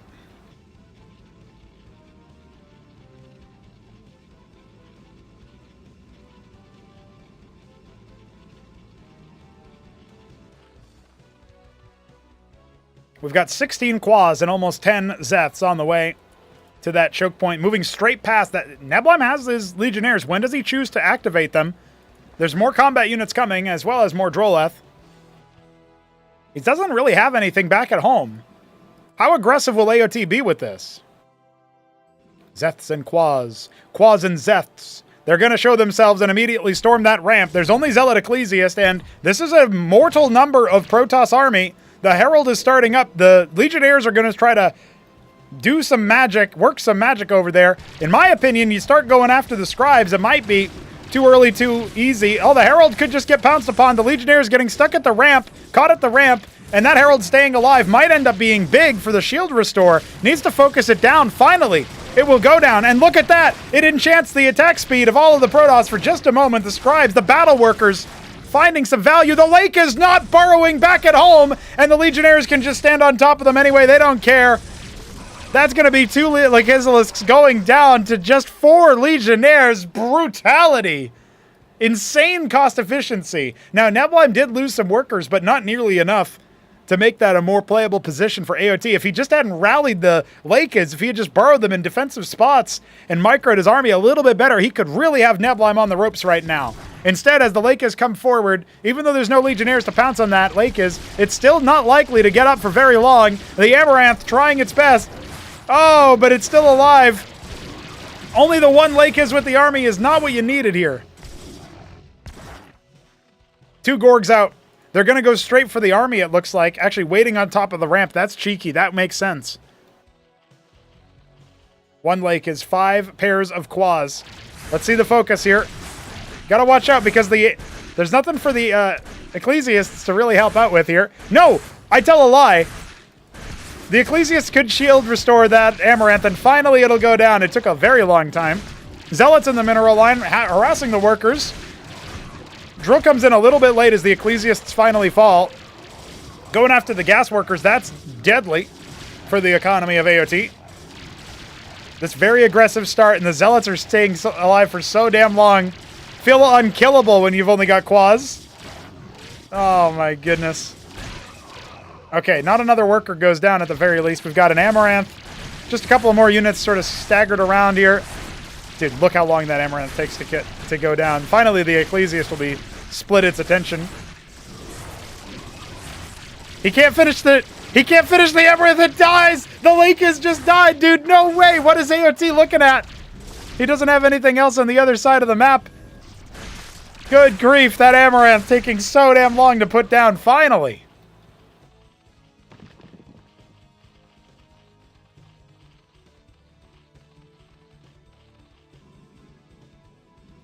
The slow buildup of a second base here. AOT gonna try to expand pretty soon, I think, judging by his money.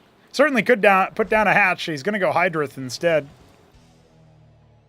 Neblime decides to forego his natural, and I don't actually hate this idea. Is he gonna go? Oh, he's just scouting with this one.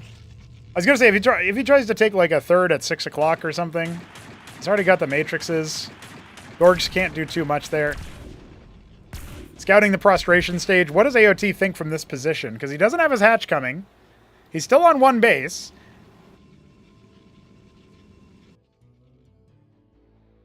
I don't know. I mean, it is a 2K mineral map, so at least you've got that going. Capping the Vespine gas, the ridge at the very least. Hatch on the way as well.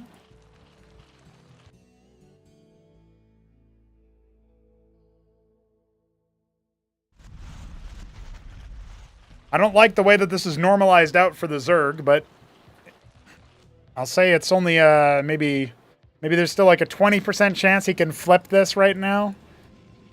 Feels like Neblime has a lot of power, a lot of ability. Gorg getting scouted out.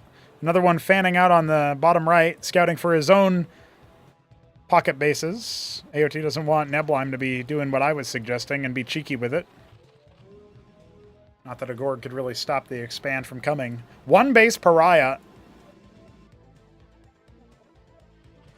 It's definitely a different look. We don't normally see this kind of style.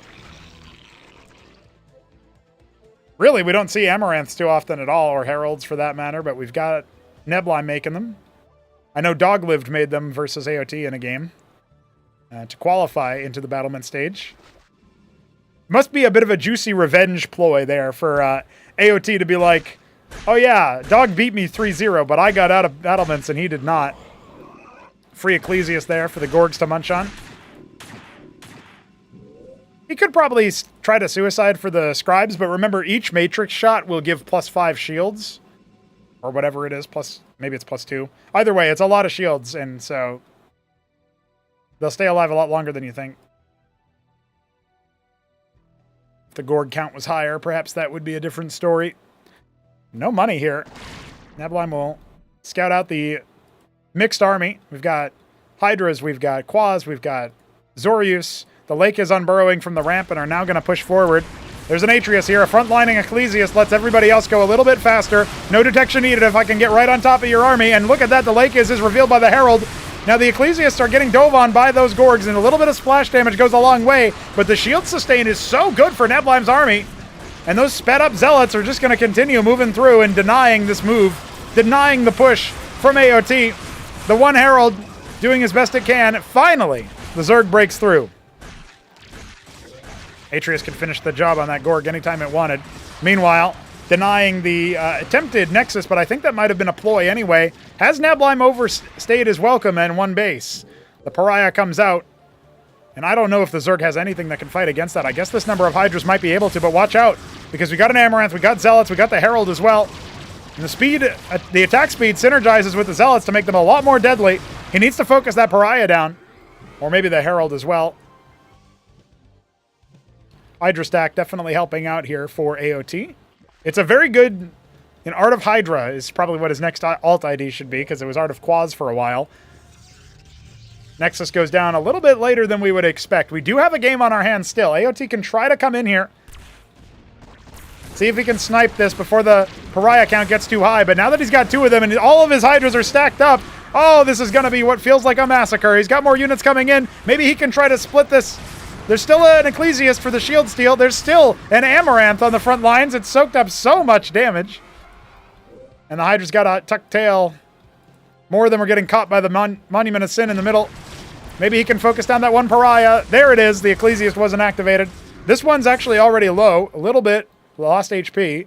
Missing 150 of it. And we still don't have two bases for AOT. He's still on one base. To hell with my natural, he says.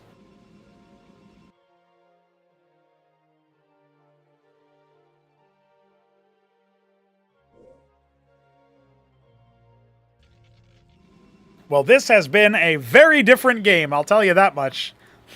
One base wars, and Neblime breaks the streak.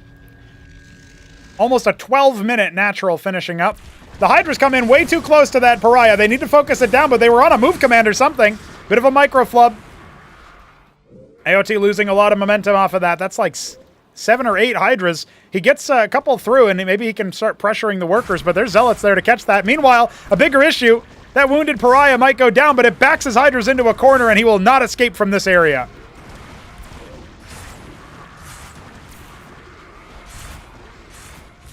The rest of his army coming in. He's got a couple of Lakes. The Hydra's back at home. We're cleaned up. Maybe he can get the Lakes into the main base and start spining the Scribes to death, but look at that move. Neblime forces the burrow a little bit earlier than AOT wanted by surrounding with the Scribes. And GG has to be called. He was all in for way too long. Neblime finally takes it just by building a Nexus, of all things. And we go Neblime up 1-0.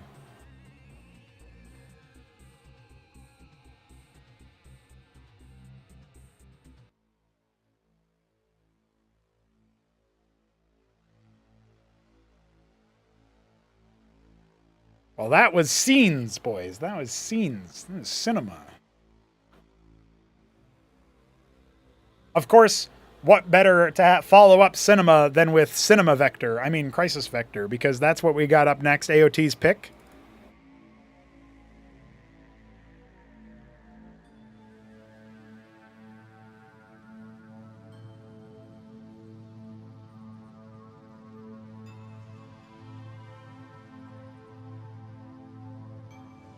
This is going to be a tight series if it's anything like that last game.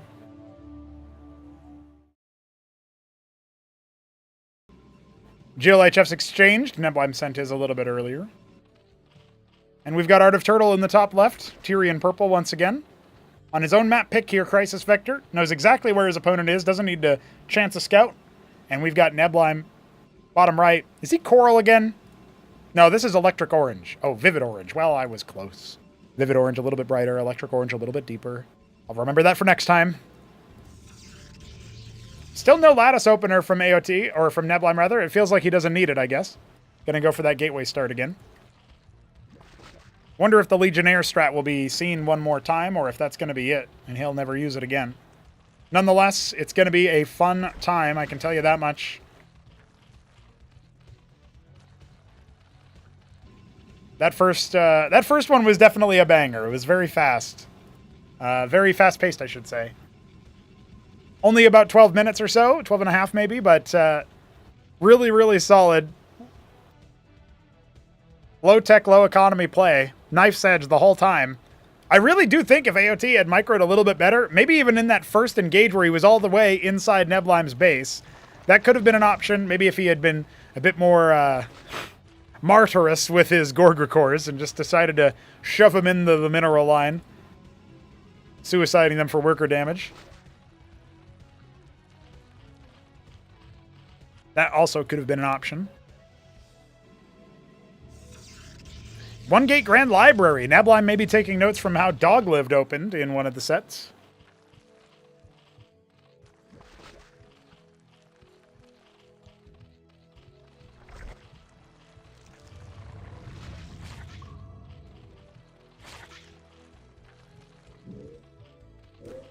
One thing I noticed AOT doesn't do in this matchup that much is he just doesn't scout. He might try to scout by attacking, but very greedy start here. With no scouting and a very fast second Larvosk, but with the Hierophant only now coming across, it does feel like maybe Neblime, if he autopilot rallied that Hierophant out, that might have been a different story, but the Zets are out now. The Hierophant can't really... I mean, it can consume AOT's micro and APM a little bit, but look at that. If he just allows you to kill one of the Zeths and then sends the rest of them away, well, I guess some of them will get caught by the objects in the map, so that is unfortunate, but... Of course, Jujic would try to rig the outcome of the game with his own map. Wants Protoss to show up there. Second Hierophant arrives. The Zets are going to just try their best to ignore it. Again, 2 more Zets being hemorrhaged here. You're going to deny some gas mining and just kind of hop around to the base. This is StarCraft 1 style ZVP. You keep this, if you get Zerglings in the base in StarCraft 1, you're happy to move them around. But StarCraft 1 Protoss don't have Hierophants. And look at that. Amaranth already down. We've got the Zerkish Shroud coming. At the very least, AOT does get the scouting off and a very, very minimal amount of disruption to the Vespene mining. It's right back to it. Neblime going for the Cantavis. And he will send the rest of his combat units out there, maybe rallying the rest of them out. He's got 12 Quas.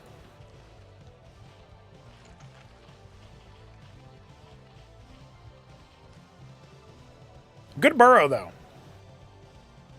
Could get right on top of that Amaranth, and every single Quas attacking at the same time would be pretty nice.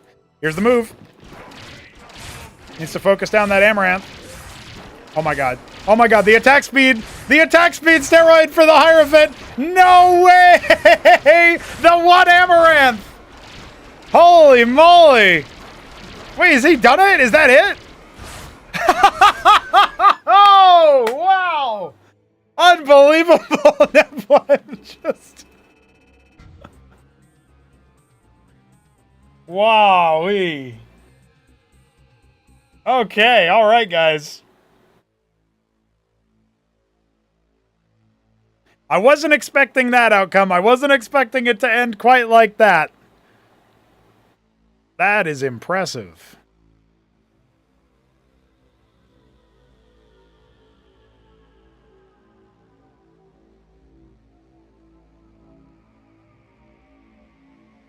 We are 1 win away from seeing Neblime move on to face Krankendow. And Krankendow must be watching this thinking, okay, lesson learned. Let the Zetracores attack the Amaranth. Or something.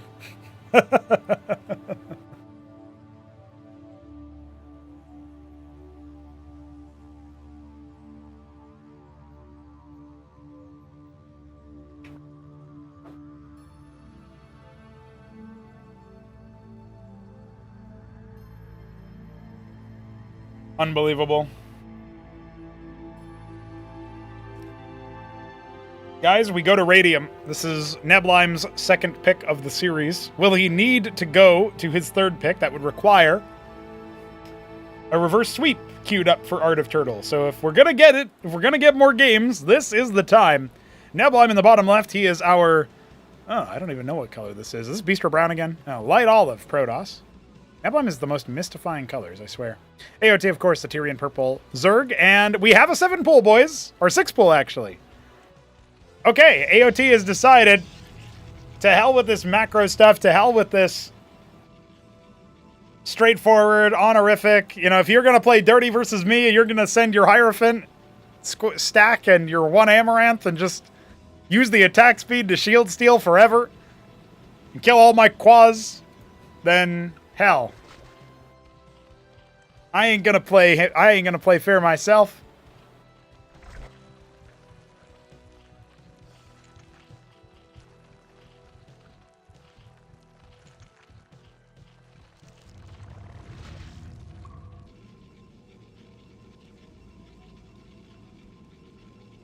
We've got a gateway coming for Neblime. He's not going for the second one, though. It looks like he'll be doing the Gate Grand Library strategy again. He probably feels like he didn't get a chance to really do the build that he wanted to do last time. He's probably like, wait, I wasn't even trying to win there.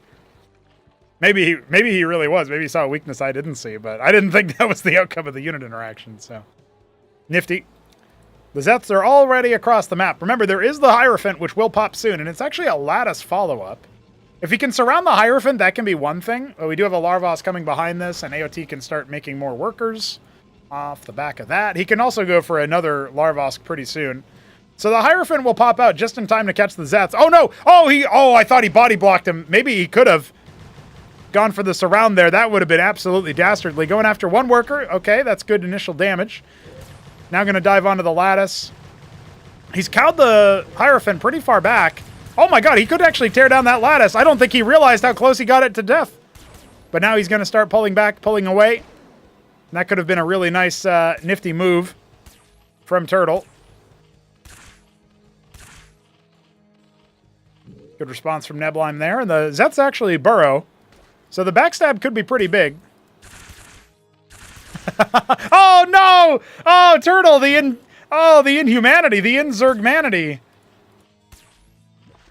I can't believe what I just witnessed. 4v1 and the scribe still bopped him. Oh, man. Well, the Zorkish Shroud is starting. He's got no defenses, no units over here. The Hierophant's about to saunter on in. Is Neblime really going to just rush him down with basic units and bop him 2 games in a row? The Zet's on burrow. There's one Zealot back at home. An Idol is slowly sauntering over. Losing workers. The lattice will get popped before that Idol finishes, so there is that at the very least, but as the drill comes out to try to isolate, he's got no units coming. The 3 pairs of quads are not going to be here in time. That one Hierophant staying alive for so long, the Zeths have to retreat. Okay, the Hierophant does get bopped. If we can drill onto that Zealot to stop ourselves from losing any more Drolets, maybe AOT can come back here with his Shroud almost complete, and that Scribe finally gets routed, but that was a lot of lost mining time, man. And the Zeths had to abscond after killing the lattice that they probably should have killed to begin with. Idle face tanking. Neblime not paying too close of an attention here. If there was a little bit of ore blocking, that would have been a dead Idol. 2 Zealots moving around. This is such a scrappy set of games. The Zeth's kind of trying to intercept, and that will be a dead Idol immediately.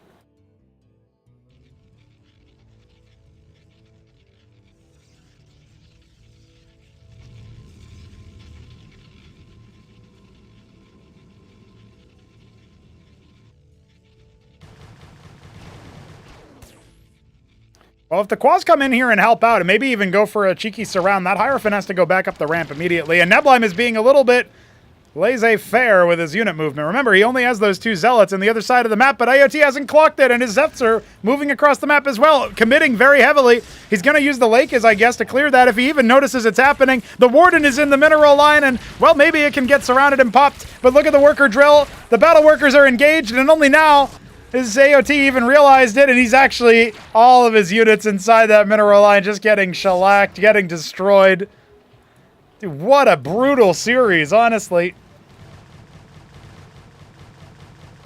Gonna take a lot longer for the Zeths to clear the Nexus, I'll tell you that much. The Zealots finally get routed, but it's 9 workers, man.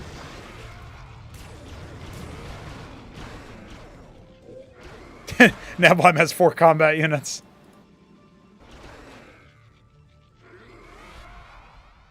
But man, are they punching above their weight. The Lakers does prove to be a potential pitfall here. Maybe AOT can clutch up from this position. He's kind of got to read where the army is going to come from, though. And he's sending 1 Quaz out. That does reveal the Hierophants. He can try to maybe go for some cheeky move here. And there's the first spines. Oh, Neblime ends up hemorrhaging 1 Hierophant for free. He's only got 3 units, and he's trying to keep him back just with those 3 units. His Zealot brought to below half HP. Trying to stall out. Do what he can. Just get right in his face. Back at home, he's got 2 Matrixes coming, 1 finished. A Golem as well. This is a doable hold for Neblime, but it's going to be tight as more units stream across the map and reveal what's happening. The battle workers have taken their positions. Will Neblime throw in the towel? Well, not if the Quas stay unburrowed. There we go. Get out of the hole. Zeth's just being gunned down rapid fire. The Lakers need in on the action. They need to clear the chaff, and there's nothing left to prevent them from being surrounded. Look at that. AOT gonna end up losing. The Lakers, whether he likes it or not. He's got Zeth's coming, of all things. He's got a couple more units burrowed at the third for Neblime. They're just streaming in and getting absolutely torn apart. And AOT doesn't have it in him. He calls GG. 34 workers at the end there. Neblime. 3 zeros. The third one in a row. Are we going to get 3 zeros all the way through? Will somebody save us from the 3-0 epidemic here? Good grief.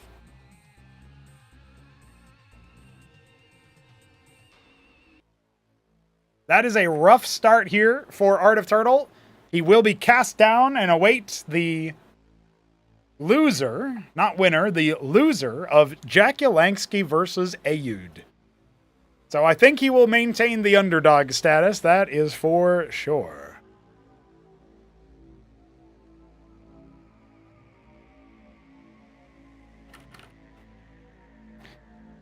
Well, that's it for Zerg. If you are only watching because of Zerg, I will see you later. We are going into some TVP now. TopRamen versus the Shambler is queued up next. So while I prepare our overlays, I will once again remind you guys that Art of Turtle is not out of the tournament. Of course, he does end up going to the lower bracket. Neblime moves on to face none other than Krankendow, so that'll be another PVZ Neblime has to play. And I think that's going to be pretty interesting, honestly. But not as interesting, or maybe it will be as interesting, but not as interesting immediately as what we have before us right here, right now. That's going to be TopRamen versus the Shambler, and I am very excited to talk about that series, to cast that series. It's, of course, our last chance for something that isn't going to be a 3-0. But perhaps more importantly, it's going to be, I think our closest series on paper should have been Shopkeeper Dog Kasuga by seeding, but TopRamen versus the Shambler, it feels like a set that is more or less destined to maybe not go 3-2, but at the very least, like, I can't imagine Shambler not taking a game, even though he comes in as the underdog. I also, in the same way, can't really imagine TopRamen clean sweeping him 3-0. Though the last time I said that was TopRamen versus Art of Turtle. Obviously a different matchup, and that was all the way back in Acropolis 2 Throneroom Stage. I say that because TopRamen did end up 3-0ing AOT there. It was, there was no real way for him to get a look in, it looked like.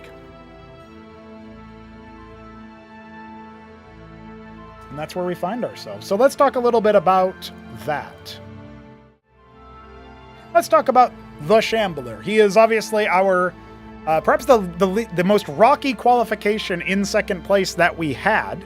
Art of Turtle himself got here off the back of a 2-1 victory over Arbuz in the Decider, but he almost took out Hamster in the process.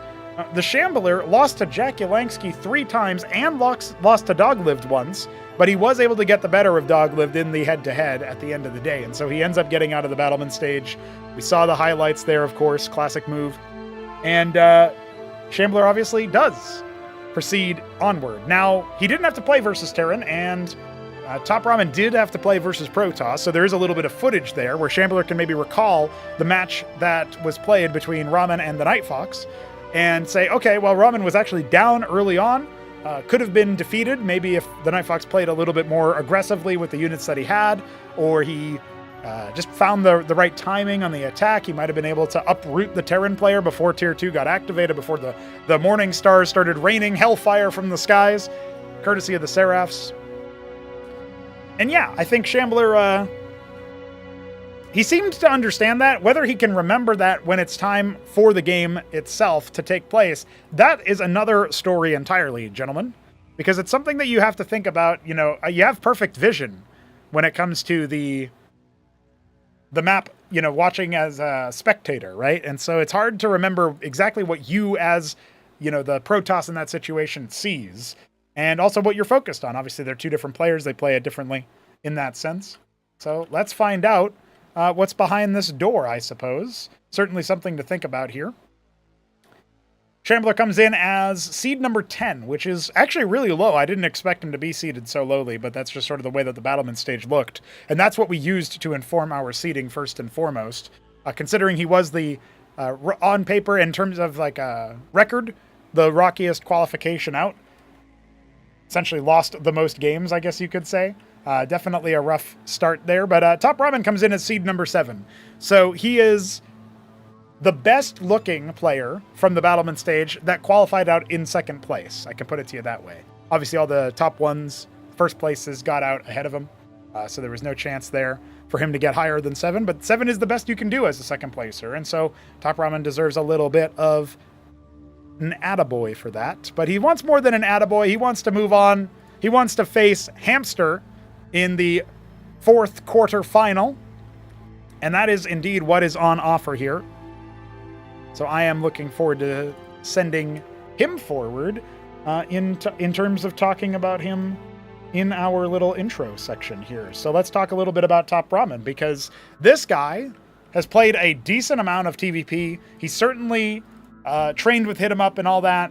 It's been an interesting set of affairs where you're never really sure what's going to come of it, what's going to happen in that particular matchup. Maybe Shopkeeper Dog can learn a thing or two watching this set. Maybe Terrans worldwide will learn a thing or two. Although it is the Shambler, and Shambler plays very different in terms of his style. But TopRamen has said time and time again, he wants to be known as the macro Terran. He wants to be known as the honorable Terran, the one that can mix in some aggressive styles now and again, but predominantly plies his trade by playing a standard style, a baseline style. You can compare other Terrans to TopRamen to see what he does, and you look at that and think to yourself, here we go.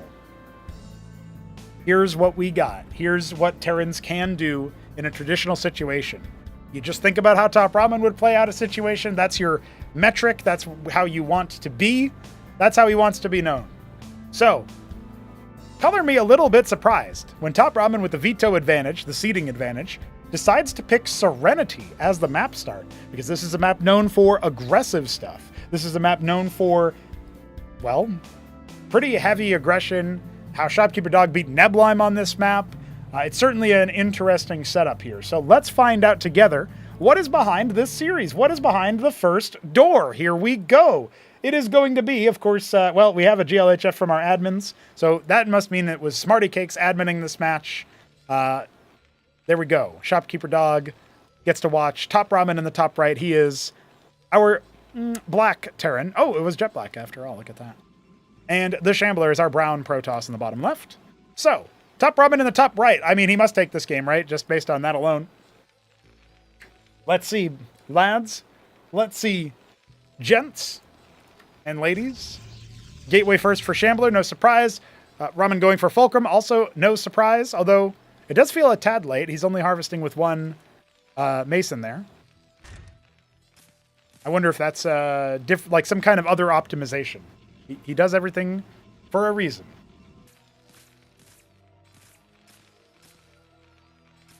Of course, the reason could just be he forgot.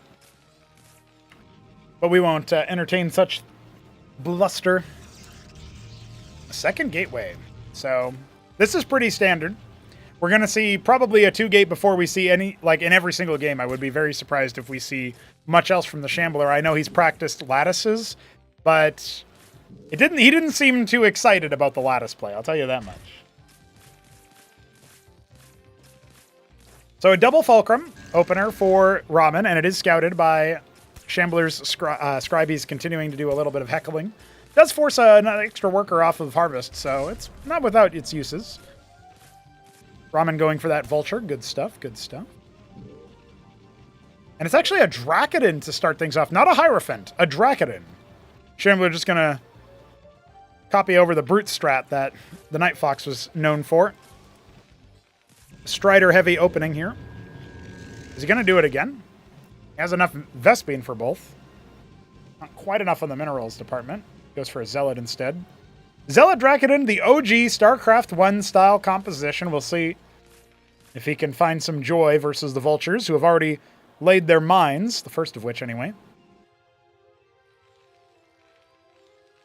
So how many Vultures does Ramen end up making prior to grabbing himself some scrapyards, as that is, of course, the meta? And does he go for the Matador drop variant? Does he go for faster expansion, the way Shopkeeper Dog likes to play it? It's going to be one scrapyard. Oh, the other one was a bit of a misfire there, but that only costs him like 5 seconds, so it's not the end of the world, but a little bit less clean than he wanted to be. This is the warm-up game. You know what I mean? Looks like Ramen will be expanding behind it as well. At least I think that's what he was doing with the Mason. Guarding the ledge here are Shambler's Draconins. Okay, Ministry on the board here for TopRamen. Blackjack's coming out. Pretty stock standard stuff for our first TVP. Shambler not doing anything too out of the ordinary. Actually backs up his initial Strider purchases with Hierophants. And his Nexus is up, matching the Ministry. Okay timing-wise. Not really the end of the world there.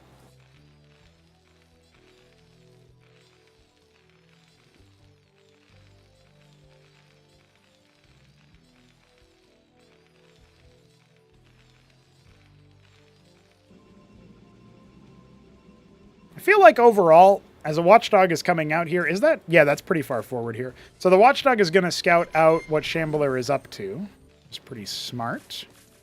But when he sees a very bog standard opener, what is Ramen's response to something that isn't a tech rush, where there's a delayed embassy, the Nexus is on the way in similar position, if he even gets that far. I don't know that he will. Yeah, he's not going to scout any useful tech here, but he knows Shambler is the type to build tech in the expansion. So, he might still think there is tech. Third gateway.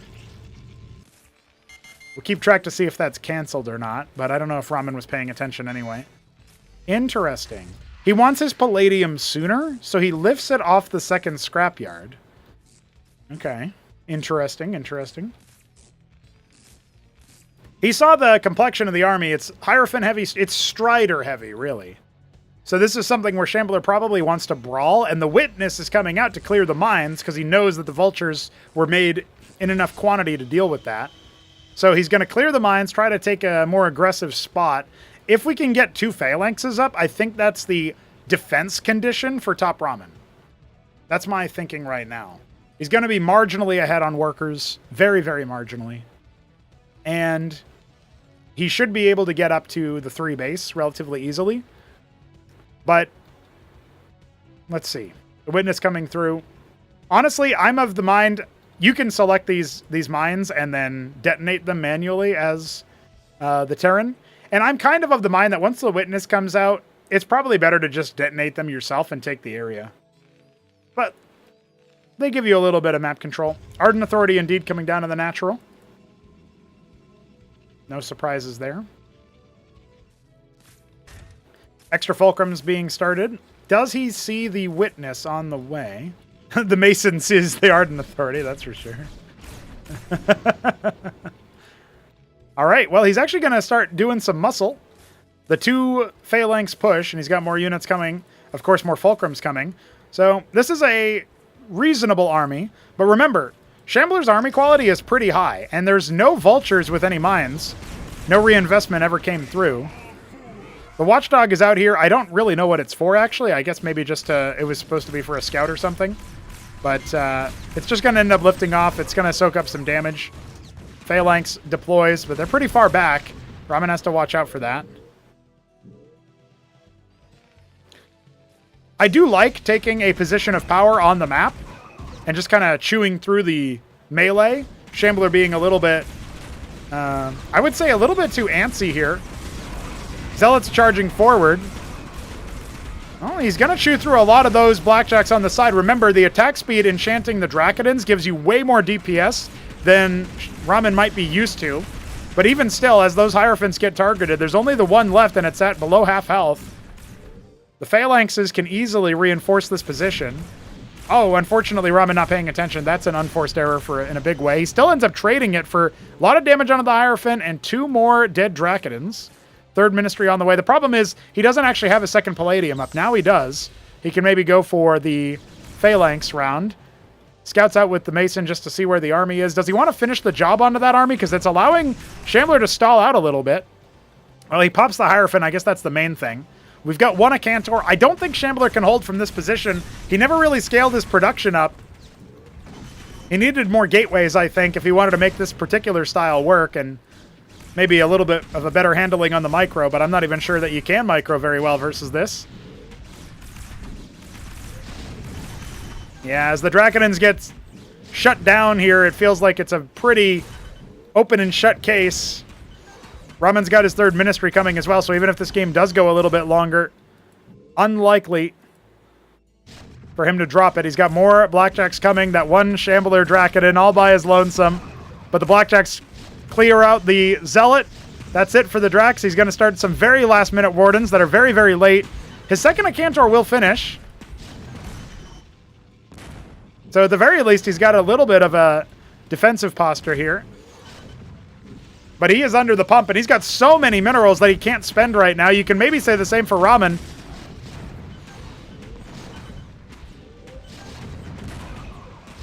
Zealot's finally being bombed out at the appropriate time, but still more reinforcing Blackjacks. Stop it from being too deadly. A 4th Ministry as the 3rd one takes flight. We've got the Atlas on the way, spending down the money. And that Ardent Authority is going to collapse before the 3rd Acantor can finish. A prostration stage started, 2 of them in fact. Will Ramen allow Shambler to get away with going for this? I guess Pariah Tech could certainly change his fate. Uh-oh. Ooh, so very low. Gotta watch out for that.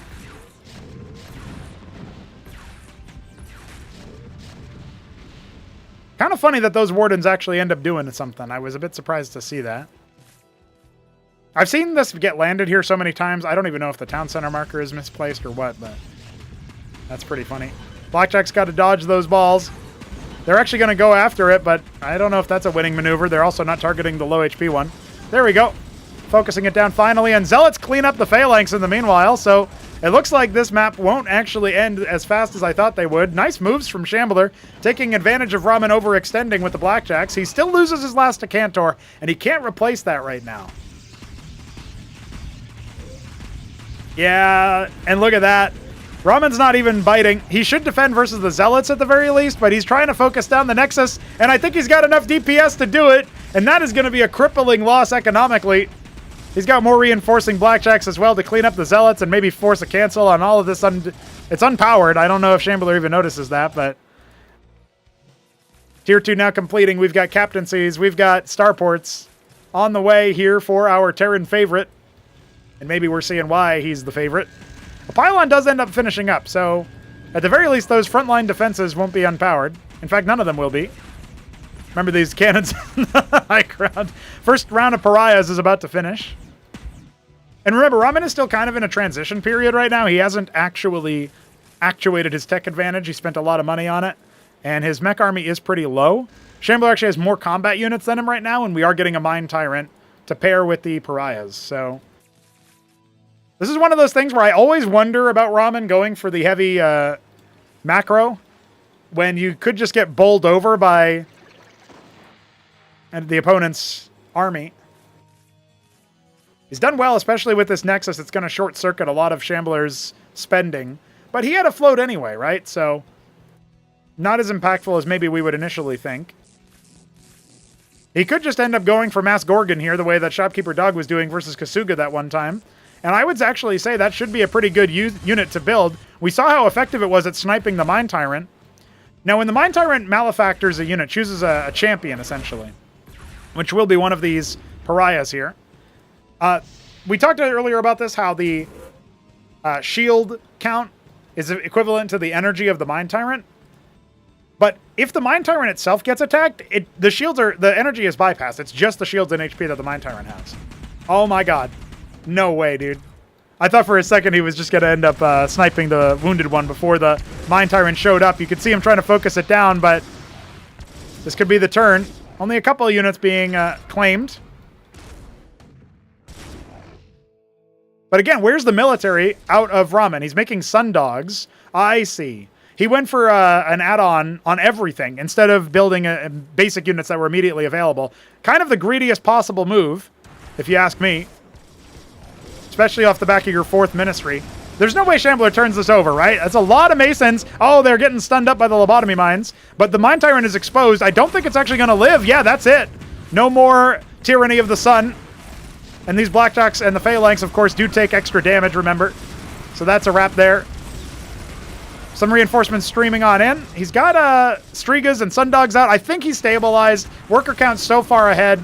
Sure, there's this squad still active over here, but... I mean, he's held the reinforcements off of the pass, and the ministry's still alive. I'm going to go ahead and get repaired. Shambler's still posturing, trying his best to see what he can do.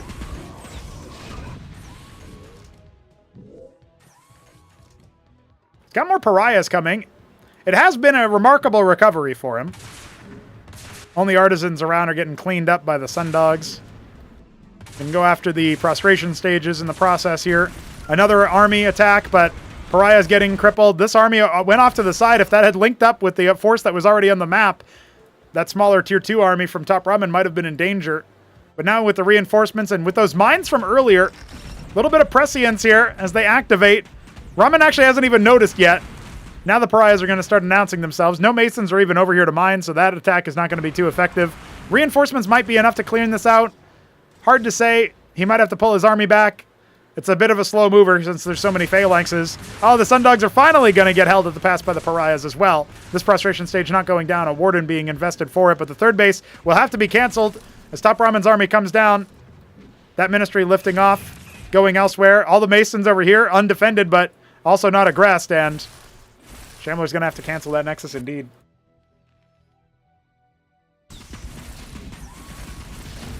Honestly, if I'm in Shambler's shoes here, I'm not too upset about losing this game because I obviously went for way longer than I should have. I survived for way longer than I should have. It gives me time to kind of evaluate my opponent. There should still be an even split. Now, this Phalanx fight is so terrible here for Ramen. He has no chaff over here. They all got pulled off to clear those other units. And even despite that, he still splatters pretty much everything. That one Striga forcing the Pariah to constantly cycle back, that some of these Phalanx might even stay alive at the last second. No, they will end up getting brought down, but damn, even that maximally efficient fight from Shambler still forces him to cancel the Nexus. At least he does cancel it this time. And the Sundogs, have they been rallying or making this entire time? It doesn't really look like it. Only now have they been restarted. Ramen does have a lot of money in the bank that he could be using. It looks like, oh, 3 of them did come down here, and they're attacking the worker line outside of the Warden range. So this is going to be the last fight of the game, I think. The Pariahs not being targeted by the Phalanx wisely, actually, because everything else was taking care of that. GG is called, and TopRamen, after a lot of effort, will take the first game in the series. A very important starter. But I still like Shambler's odds at least taking a map here. I mean, it feels really unlikely that if they play at the same level, unless Ramen tightens things up in a big way, I feel like we're going to be talking about a 1-1 or maybe a 2-1 start here to the first 3 maps of the series.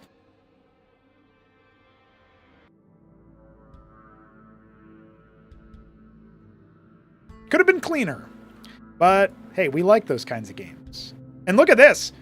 So remember what I said. TopRamen ends up selecting the first map because he has the seed advantage, right? I say look at this like you can look at it. You can't look at it yet. Don't worry. I'm working on it. But I want to point out that TopRamen, he selects Serenity. And then after that, Crisis Vector is picked by the Shambler. Now this is a map that at least Neblime, but I think also Arbu's mentioned this. Protoss don't feel as comfortable versus Terran on a map like this. So let's get into it and let's see what our homies are cooking up here, because we got the Shambler all the way down here in the bottom right. And it looks like this time around, he's going to be the black Protoss. Not jet black, just black. And Ramen is up here in the top left. Is this dim gray? This might be like, oh no, this is smoky black, isn't it? Smoky black Terran. There you go. I got it. I didn't mouse over the tooltip when saying dim gray, so it doesn't count as my actual guess.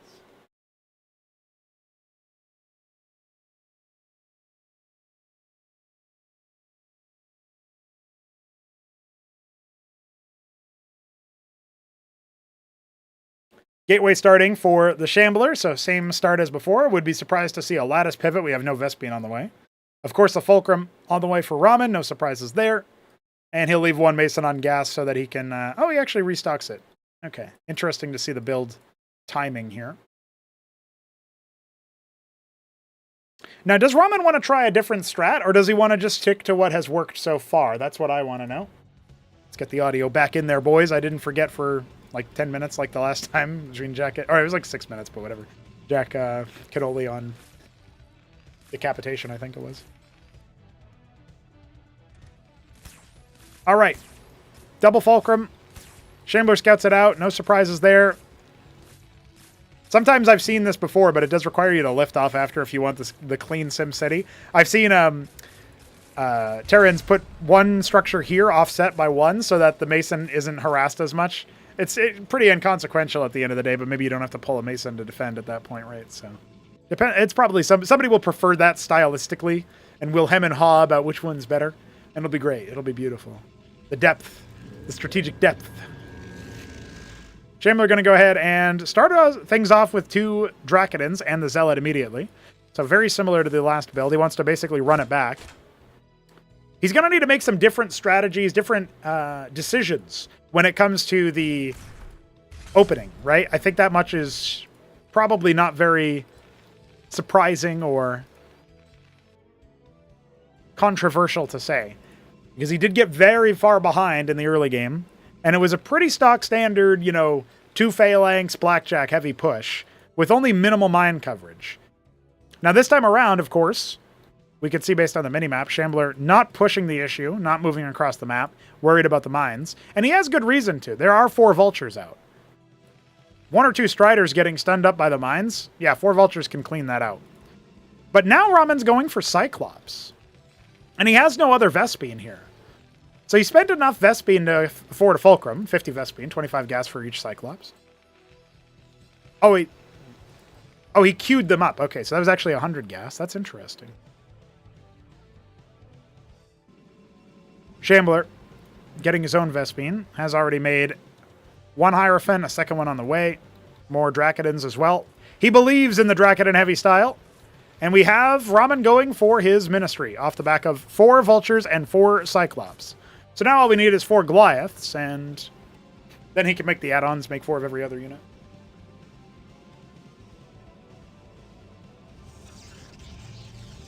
Embassy on the way for the Shambler. This looks like a much more accelerated version of his build on Serenity.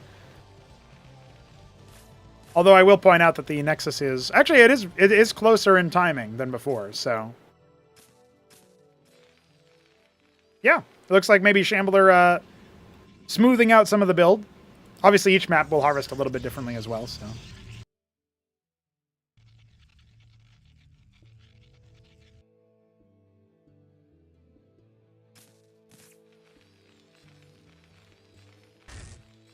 Oh ho! Double Palladium? Hold on.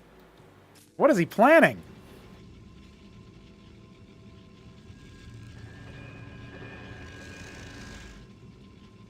Well, it makes sense for Shambler to go for the Witness here. He is expecting mines, and also wants to see what his opponent is doing. But we do have 8 Vultures, and I guess this is going to be like Phalanx City or something? No harvesting from the Ridge just yet, but he is double saturating the gas over here. And it is going to be double Phalanx out of these Fulcrums. Okay.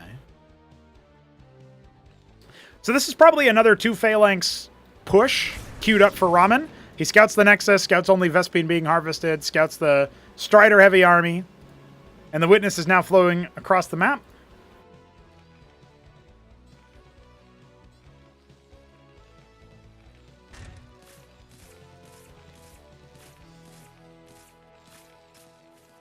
Watchdog in both mineral lines. I wonder what that's actually for. I guess it's probably like anti-vassal or something, but we have no detection here. So it won't be doing anything to the Witness. And I thought he was going to push after 2 Phalanx, but I guess he's going to push after 4. He only attacks if he has multiples of 4 of each unit. He'll rally those down because he's moving now. Again, taking the advanced positioning. I like Shambler's spot so far, just a little bit better.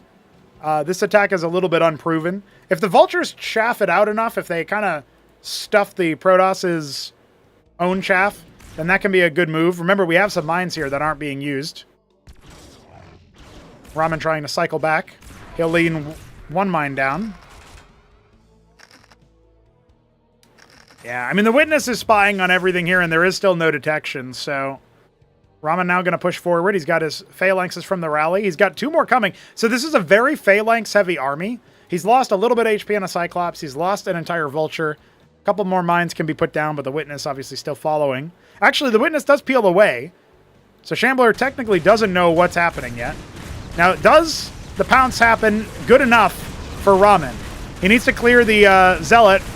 Well, he's lost a phalanx already. His reinforcements off to the side are just phalanxes, remember, and look at that. A crushing victory here for Shambler. He uses the Hierophants to great success, and it doesn't really feel like there was any Ramen focus fire there. I guess some of the Hierophants are probably out of range of the phalanx. His army kind of gets connected on in a really awkward timing, and now we've got a very flipped script. Ramen going for quad stockade behind the Fulcrum, behind the phalanx-heavy strategy, I should say. And he should still be able to break this, Shambler, but how many losses does he sustain behind this as Hurricanes are starting to come out? And not so many losses at the end of the day. I'd lift that Ministry, get my Masons up on the on towards the ramp. The Phalanx is getting run down on before they can even let loose a single salvo. And this will be a 1-1 series finally, guys. We got ourselves a nice little starter. Neck and neck. The strategy could have worked out there, but Shambler just played it a bit differently to what Ramen was expecting, I think.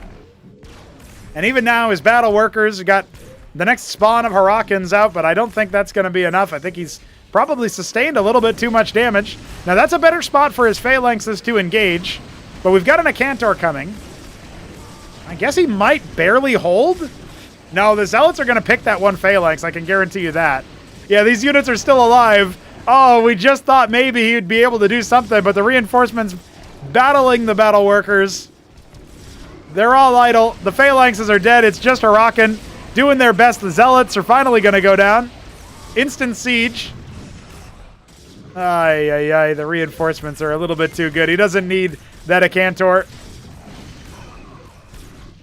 Finally cleans up the Protoss on his back. Not gonna lie to you guys, I've already filled out the score. That's how confident in this call I am. But technically, Ramen has not typed GG. He has not left the game. He was getting some shade thrown at him in Battlements for his fantasy GG timings. A couple people said that.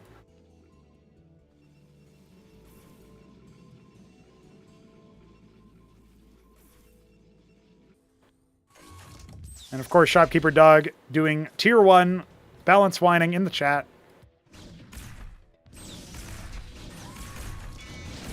It's okay. Other Terrans are not like Shopkeeper Dog. Thank goodness for that. Huracan Phalanx is an interesting composition, honestly. But I don't think that it has many legs versus all of the Zealots. They are pretty soft. Oh, that was a nice little fadeaway shot. Ramen has so much money. But his Fulcrums are idle. He might be just going through the motions here.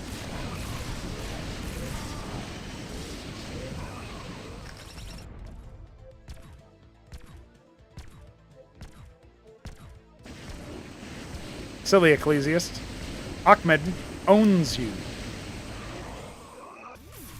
Third base started now for our Shambler man. And he's got Artisans on the gas as well. 3 Acantors back at home. More gateways, a prostration stage. No, double prostration stage to add to the one he's already got. So yeah, Shambler is swimming in tempo advantage. We've got a Trojan started from a star pad I didn't even see get constructed.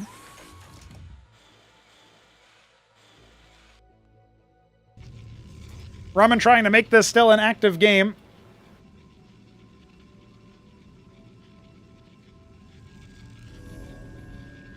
I really don't think he's going to be able to salvage this one, though. Hey, tier 2 starts, spending his bank.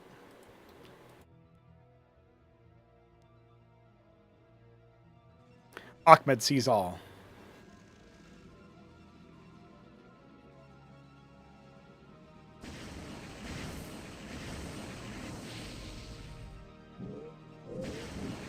Honestly, that one Huracan, if only it got... Oh, it did get the kill with the burn damage. My hero.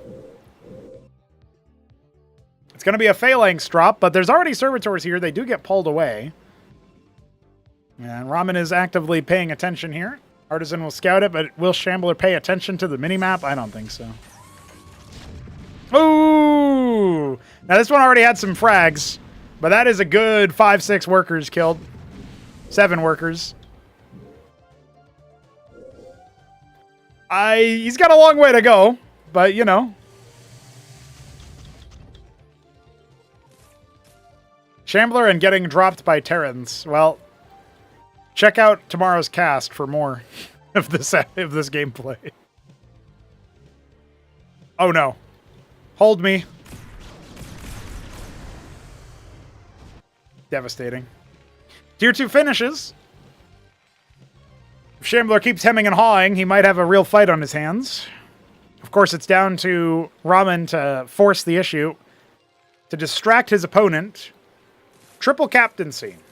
Maybe Apostles will do what needs to be done here.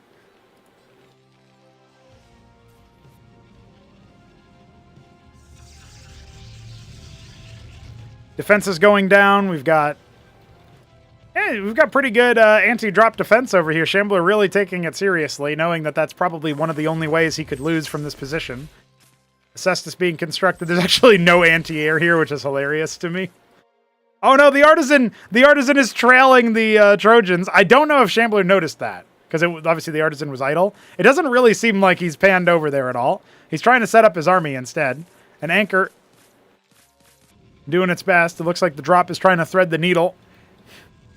I wouldn't mind getting on top of those pylons. Instead, he's going to unload in the mineral line and see if he can stim it up. Problem is, that Anchor didn't finish, and there's not so many Phalanx. There's only 4 Phalanx over here. The Huracans doing their best to stem the tide. But look at all those pariahs. Dude, look how many pariahs there are. There's way too many, and this drop did absolutely nothing. All right. This is GG for real. TopRamen will concede. We go at least 4 games deep in this series. Finally, not a 3-0.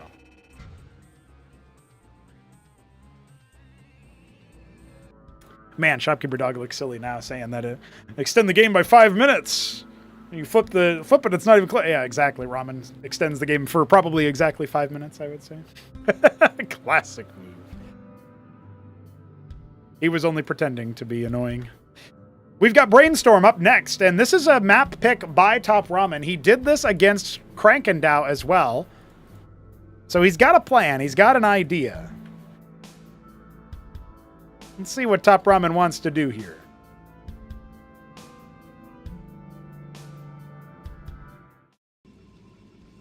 And we've got the Shambler in the bottom left is our brown Terran.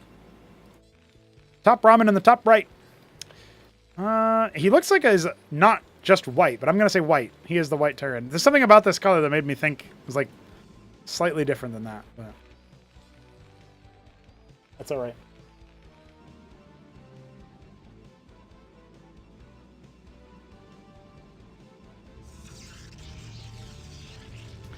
Gateway start for Shambler yet again, and Ramen will start Fulcrum yet again as well. So no bio shenanigans on Brainstorm. I'm very sad. But maybe there's still time. There's still one more map after this. At least. You know, I guess we could go all 5. That wasn't my prediction. It was 3-1 for the for TopRamen.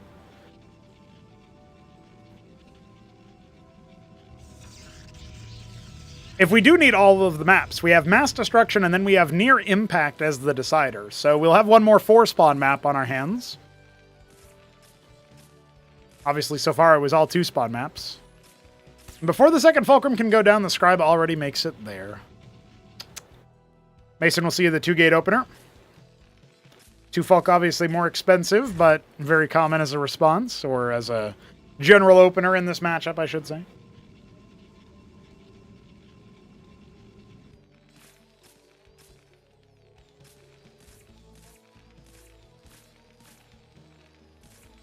Mason will idle over here for a little bit. Rescout later. Smart play. kind of forces the Dracoden, if it's going to try to clean this up, to go all the way down here instead of going across the map, right? So, buys you some time to lay mines a little bit more aggressively, but Ramen's not usually the type. Dracoden totally unaware, though.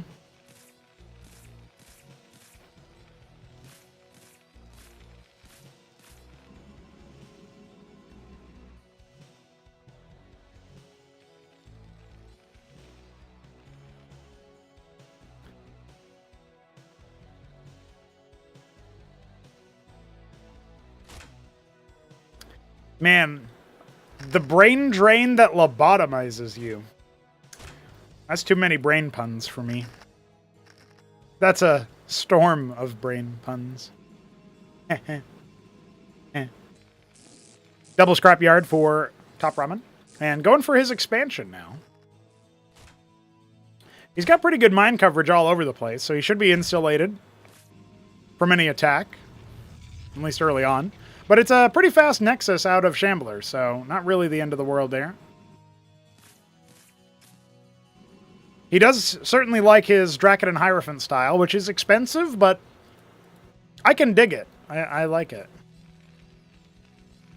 Don't know if it's as good as some of the other styles that Protoss are doing in this matchup, but seems to be working pretty well.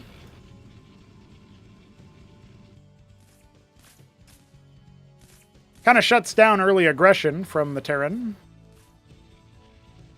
And also, Ascension on Draconens gets way more uptime than Ascension on Zealots. On account of them having good range. Even Ascension on Ecclesiasts isn't as good. I mean, they don't do as much damage. Looks like Ramen going for the Quad Stockade follow-up again. Or is he? Oh, yeah, he is. Okay. It'll just be 3. That's fine. Ministry finishes. He's behind in workers. He's cutting a little bit to afford this, but Harrock and Blackjack back on the menu, boys.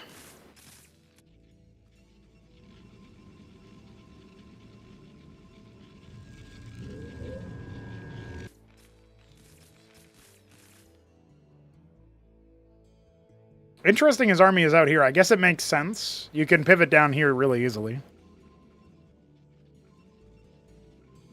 Only thing this opener so far from Ramen seems to actually be weak to is drops or whatever, but Shambler has shown no proclivity for that. So that's an acceptable risk. And, you know, they can't drop anything this early that can actually kill all your workers.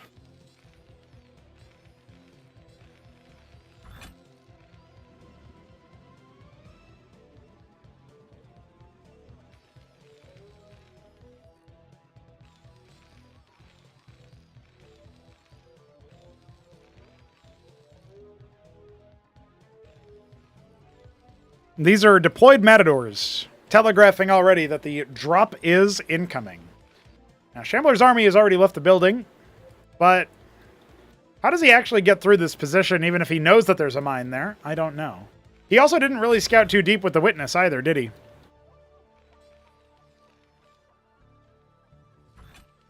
Well, he'll see that Trojan. Oh, does he see it? I think he did. He panned over. Yeah.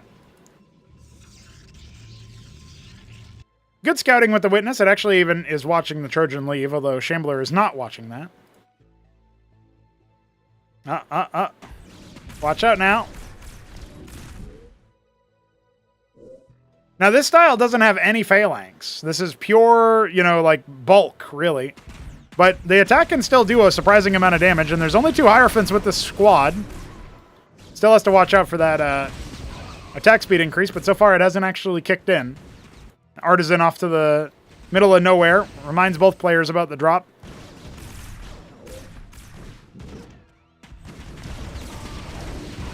Rockin's descending. They clear out the front line.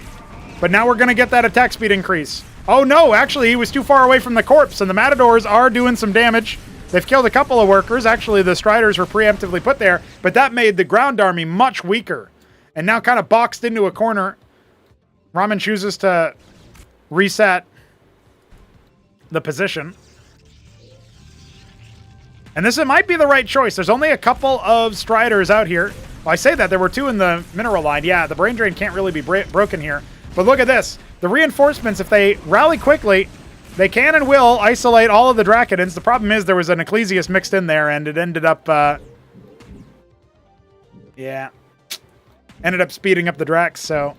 hard to catch the army right now. He can certainly funnel him through the Brain Trust if he wants to. That's a 12 Draconin army. It is pure Drac right now because there's no Phalanxes to punish. But the Cliff Advantage Blackjacks are absolutely going to run roughshod over this army if allowed to. So that was a good position of power. Atlas finishing up over here. Worker count, pretty even. It doesn't really feel like any significant damage has been dealt. Brain Trust is actually going to get cleared. And that's just so that the bigger army can make it through. But I actually don't know if that's a good move. Good reaction from Ramen to immediately pull away. But now he's ceded the cliff control. And yeah, the Strider army is bigger than this army anyway. So he's got to pull back. Now, has Ramen made a mistake by investing so much at this time in Tier 2? The Striders could theoretically just walk over him. Feels like maybe those scrapyards could have been detonated at some point to make ready for the Palladiums, but would have slowed down his Tier 2. And the Witness is watching this Tier 2 stuff go down. That's one thing that, you know, we can say Shambler gets a lot of credit for making the Witnesses and putting them in the right places and looking at him enough to actually know when he's at a point of strength, but Ramen has not denied it. Gone instead for that greedy style. Now, he might still be able to take advantage of some terrain to clear and delay this push. Blackjack's still trying to fire away as best they can. The Hurricanes getting caught up a little bit. Oh! I don't know if that was intentional or not, but that was pretty sick to slow down the incoming Hurricanes with that lobotomy mine. Friendly fire isn't. Still, the Strider count is reduced by enough that it feels like it's going to be a while before Shambler can actually finish the job. Oh my god, I can't believe Ramen just goes for this. He's got money in the bank. He isn't using his starports, but he is going for the add-ons immediately. And now the brain drain is starting to get activated. And again, going for add-ons on the starports as well. If Ramen just decided to make Madcaps and Gorgons, I feel like he might have been able to hold from this position and reset. But I don't know if he can do it now that he's waited for the add-ons to proc. Lobotomy mine is going to stun some of his Masons. He'll evacuate for now, but he's been brought down to a 15-worker deficit. Shambler might just take the advantage in the series.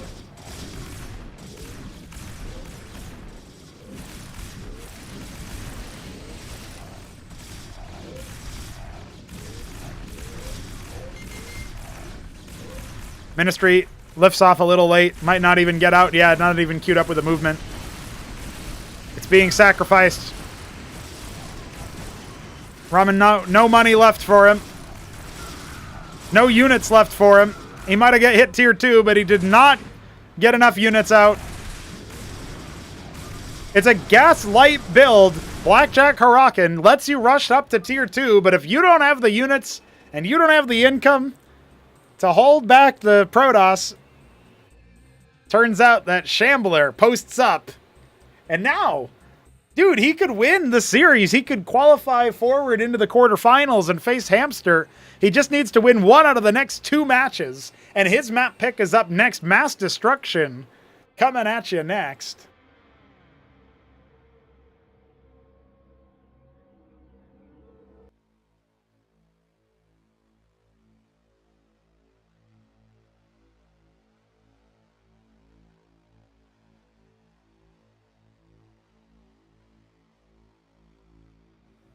Wild scenes here.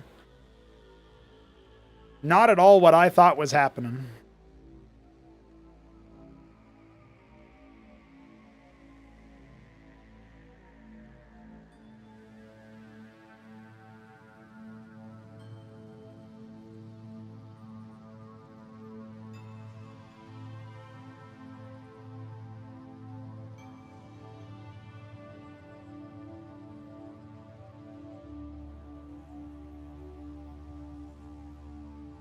We go to mass destruction for the next map.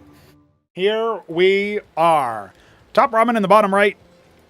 He is going to be our silver? No, dim gray Terran. The This Is Jimmy color. The power of This Is Jimmy flows through him. Shambler in the top left is the brown Protoss. And they are cross spawns.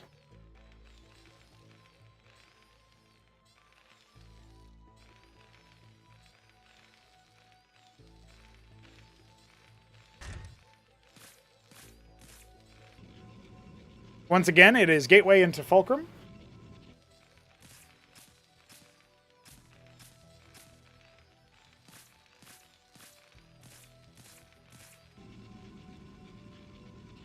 Man, to think that Shambler only needs to win one of the next 2 matches to get out of this series. I thought maybe it could be 3-2 in favor of Ramen. I did not think it could be 3-1 or 3-2 in favor of the Shambler. But if you're predicting that close of a set, there's definitely wiggle room there.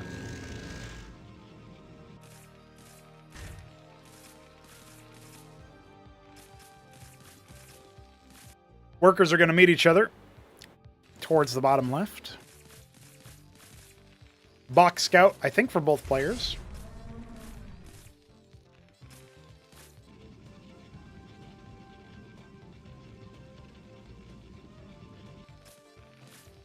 I actually think that the style that Ramen pulled in Brainstorm has a lot of legs, potentially. There's a really good argument to make there that you can start that off nicely, but I think you might have to commit to Tier 1 a little bit longer with a couple more production structures.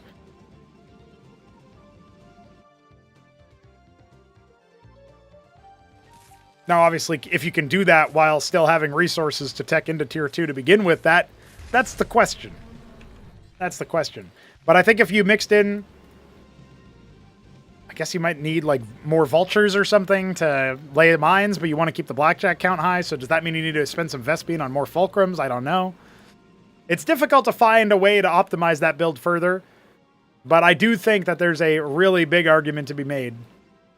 You can do some good stuff with that. So we do have the Draken out. Vultures screaming across the map, seeing what they can do.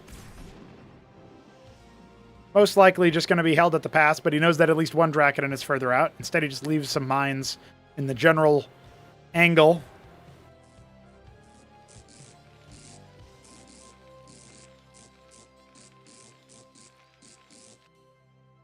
Yes, Jujic is correct in the chat. Also, if he uses his Tier 2 without gunning it straight for the add-ons, that could also help a little bit.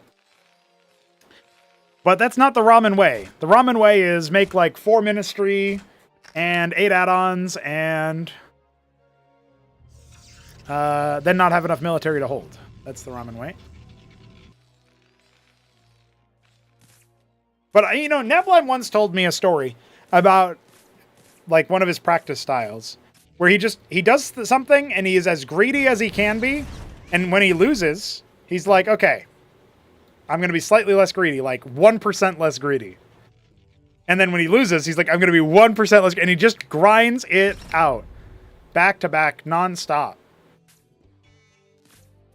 Until he develops a good understanding of what the actual move is. So, I think that's pretty interesting. That's a cool angle to take. By the way, if Ramen had gotten a 3rd worker on gas here, he would have already started his fulcrum. Just saying. Ministry already up. Nexus coming up for the Shambler. Looks like a 3-gate embassy. Interesting. Vulture is pretty far forward here, just looking to pounce on any units that come out, but until the witness pops, Shambler refuses to leave his base, which has some ups and downs. There's a Zealot.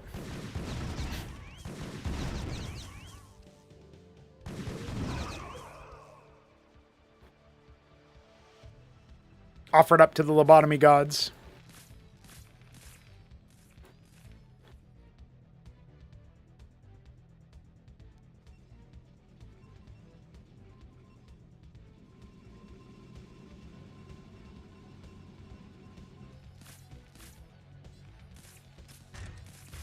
The one thing that's kind of wonky about that last game is Ramen had a pretty good scout of what the tech was like because he came in with the Matador drop and did a little bit of damage to the workers, but Because Shambler saw that preemptively, it didn't get as much value as maybe Ramen was hoping. And then that's another angle where if the Matador drop does better, then you can kind of look at that and say, oh, okay.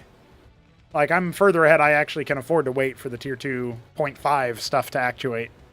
I think even if he made Gorgons out of the starports, that might have been enough to make it easier to hold while he gets his Striga army up. But he just needs to make sure he doesn't end up having his tier 2 production structures swamped by Protoss army. Second witness on the way. He will absolutely be scouting ahead with that. Clears out the mines on his side of the map, with the exception of this guy over here. Might get caught in the crossfire there. No, not quite. Watchdog spotted, though. Army gets seen. That's information for Ramen. He can set up for a defensive posture.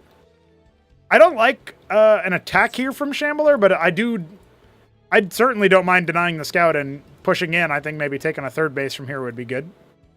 But you need the witnesses on the other side so you can actually see what's going on.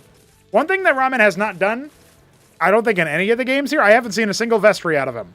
So that's one big difference between how we saw Shopkeeper Dog play Game 1 versus Kasuga, for example. We had Shamans out there. So there's no mobile detection. Or immobile detection, for that matter. And certainly nothing on the structure side. So the witnesses will continue to have free reign over the base. And they are going to see 6 folk.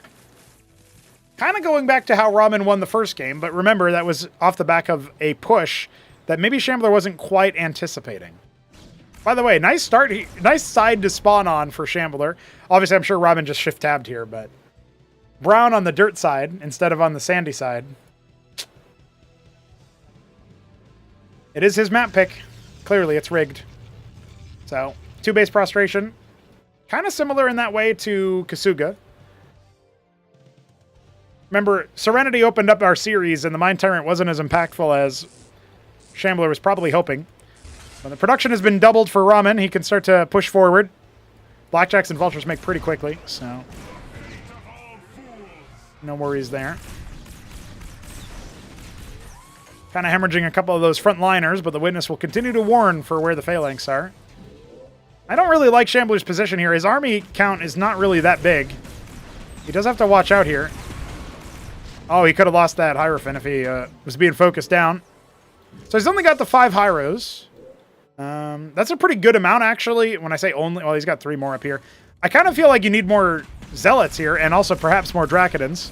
This is definitely a strugglesome hold, but, you know, he's delaying him long enough for the Acantors and the Pariahs to come out.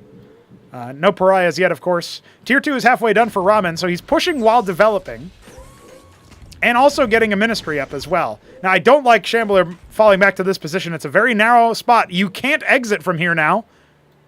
The Phalanx shells are going to be way too good. He's kind of hoping that Ramen maybe pushes into him and gets chewed up on the ramp. Artisans not yet activated.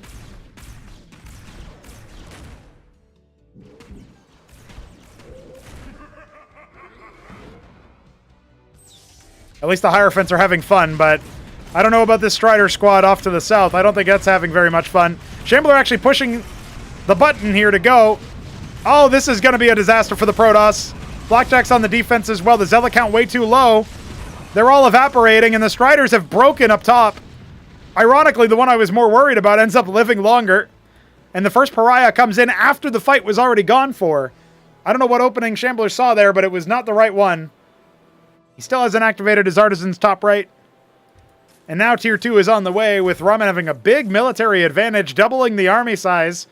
And you can say Blackjacks don't matter as much as Dracodons or whatever, but that's still really hard for the Protoss to do anything with. Is something blocking that? No. Ramen will go ahead and land it. Up by 10 workers, so that also certainly helps. And as Terran, you are totally content here. I mean, you don't know there's nothing at 12 o'clock. In fact, a Blackjack might end up scouting that army out, or scouting that position out, but you're totally happy with this spot. You know they've got to face you. They've got to walk into you. And so you're going to set up this really nice defensive posture. Get your tech developed. Starport's on the way. This is a position where you can afford to go in for all those add-ons, that's for sure. And it's good to cover all these bases even if you don't think there's a nexus there, because there could be artisans. And as we see, there are artisans, but they weren't even mining, so...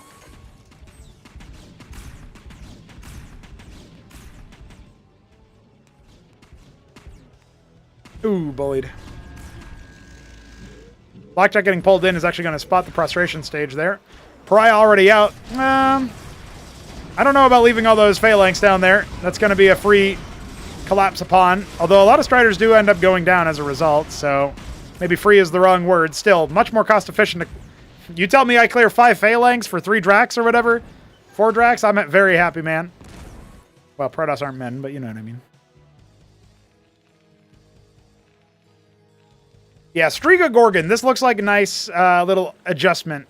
Getting at least a round of air units before you put down the Sundogs, the rotaries for the Sundogs. Unfortunately, the Phalanx getting caught takes a lot of teeth out of a siege. Still, you can't really stand here and fight if you're in Shambler's shoes. You're going to get harangued. The shoe is on the other foot. With the Gorgons out, you will be slowed, and it's easy to catch up to you. No counterplay to that. You're going to lose Pariah. You're going to... Yeah, it's stuck. That's the power of the Gorgon. Among other things, you can just dodge these shells any way you like. The Acantor is not going to be too valuable on the cliff there. Some Strigas are out. Oh, the Gorgons do end up falling. We got a Trojan out pretty soon for Ramen as well. He might have decided to follow this up a little bit too early before his Tier 2 could properly develop. His Phalanx is going to get cleaned out. But again, there's a timer on this, right? Blackjacks are covering this. You can't really artisan for free. That scribe is not going to be able to develop a third base. This position is starting to pay dividends for TopRamen, and, well, he's got 4 Strigas in a Trojan. That's going to be a powerful drop, dude. They do way more damage than a Matador.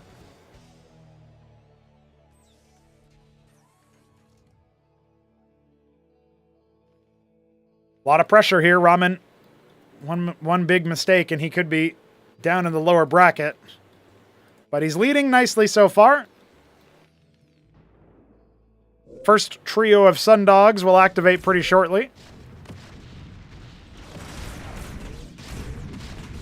Makes sense to try to reset the accounting here, and that Pariah staying alive is a mistake of focus fire, or lack thereof. Bottom left being taken.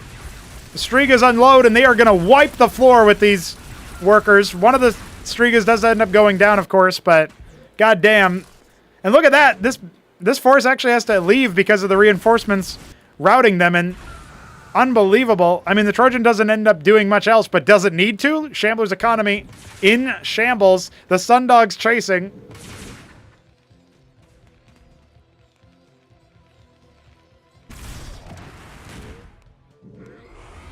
Protoss still have some teeth, but this Blackjack shoos away the scribe over there. No third base coming. Has to reset his economy. His minerals are being wiped out. This is a 2K mineral map, so that kind of shows you how oversatted and just how difficult this has been for Shambler. How long he's been stuck on the 2 bases, and now he's hemorrhaging a couple of Cantors. He'll get some value for him. Hard to dodge those. Some lobotomy mines from the beginning of the game are going to make it aware. Oh, the Sundogs are starting to focus down the prostration stage. We've got no anti-air over here. Can he stop the prostration stage from going down? Well, he does shoo them away. I don't know if Ramen realizes all those brown dots on the map. They're on his side now.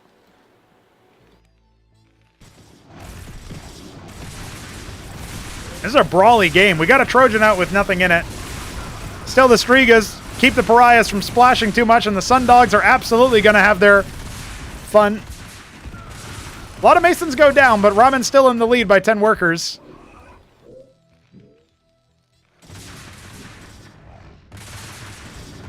Big decollision. Those Sundogs from before are going to get cleaned up in the middle of the map, I think.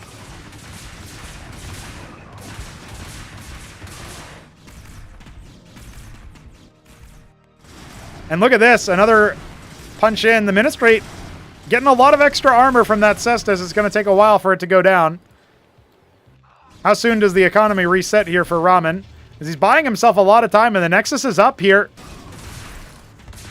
Third base finally established and mining. Bottom left only has a couple of Masons, so we can't really call that a full base yet. The Sundogs will give chase. Ramen's still in a much better spot when it comes to the military. If he just sends some units over here, he shuts this down easy. You take the position up here. That is an unholdable location. That shows how desperate Shambler has been to get a base mining. This one stays alive for Ramen. Apostles coming. Sundogs coming. Nobody would ever look here, right? So Shambler actually getting a lot of value out of that base. Remember, his main is depleted. So too is Ramen's.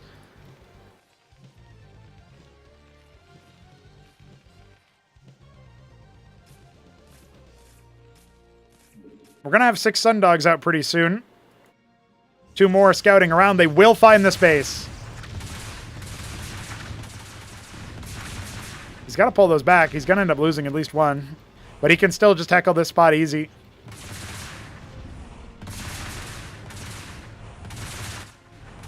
Where's the response from Shambler? Striga's on the way. Defenses will entrench it, but obviously you can use the Phalanx pretty easily. His army is actually scouted out by the Sundogs. Oh, you got to be so careful. You got to be micromanaging these. They're expensive and they're vulnerable, but they pack a punch. Strigas get cleaned up by the defenses. Throwing good units after bad, trying to kill that prostration stage. The mines slowing the ascent. No witness with the army. Big Mason transfer not caught by anything that Shambler has, so that'll be a big investment. Sieged Phalanx. Oh, Ramen. Watch out now. Where's the response? He needs to get his units down there ASAP. He lost the Cestus as well. He'll just lift the Ministry. That's okay. No Hierophant to slow it down. He can get it down above to this area where the ground army can't reach it.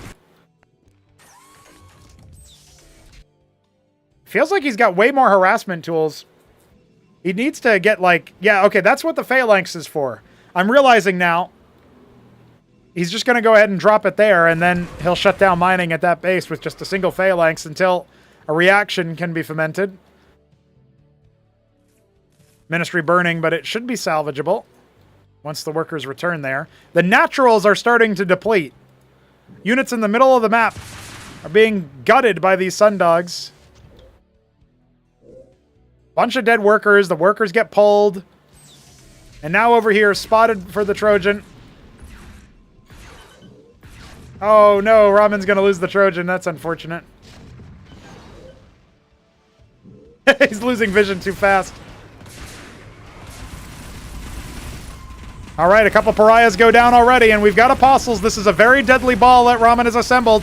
And for the longest time, Shambler's kept that army on the other side of the map, but it's only grown in strength since then. Still no 4th base for him either. He hasn't found bottom left at any of the points in this series, in this map of mass destruction. His own map pick. Ramen's stolen a pariah, and he's using it to soak up the engram shots.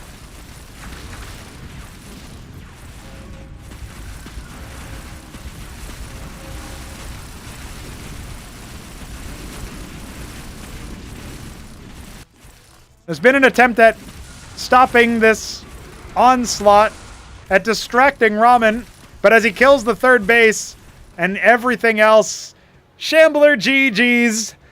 Guys, we're going to game 5.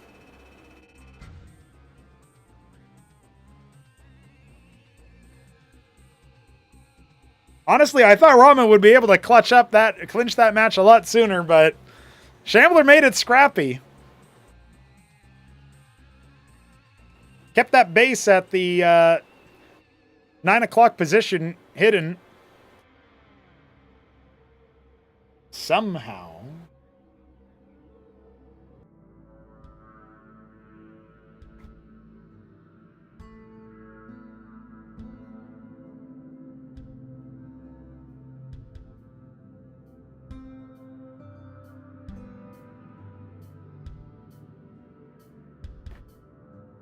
Here we are, just about ready to get into what will be the final match here, just down to essentially a best of 1. It's do or it's die. And who will do what? That is the question now.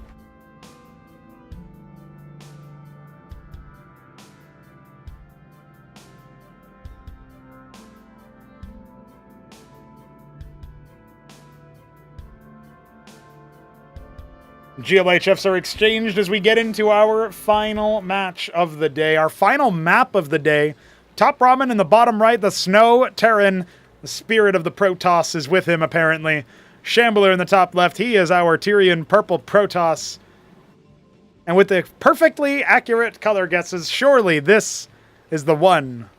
Surely this is where we get ourselves a banger of a match. All the marbles indeed.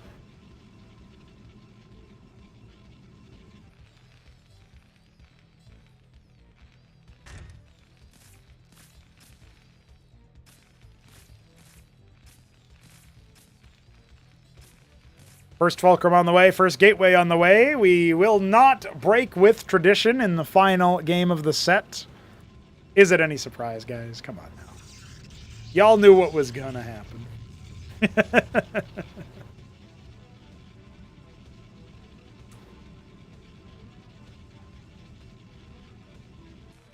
Gonna be mech. Second Fulcrum queued up here as well. Ramen off the gas already. Oh, it's kind of being delayed, though. Hey, that's progress. You disrupted the Sim City a little bit. You'll take those. Let's see if it matters. Third gate. All three of them are going to get scouted here, though. Ramen, what do you do versus 3 gate? So I'm selecting everything. The first unit is a Legionnaire, which is already surprising.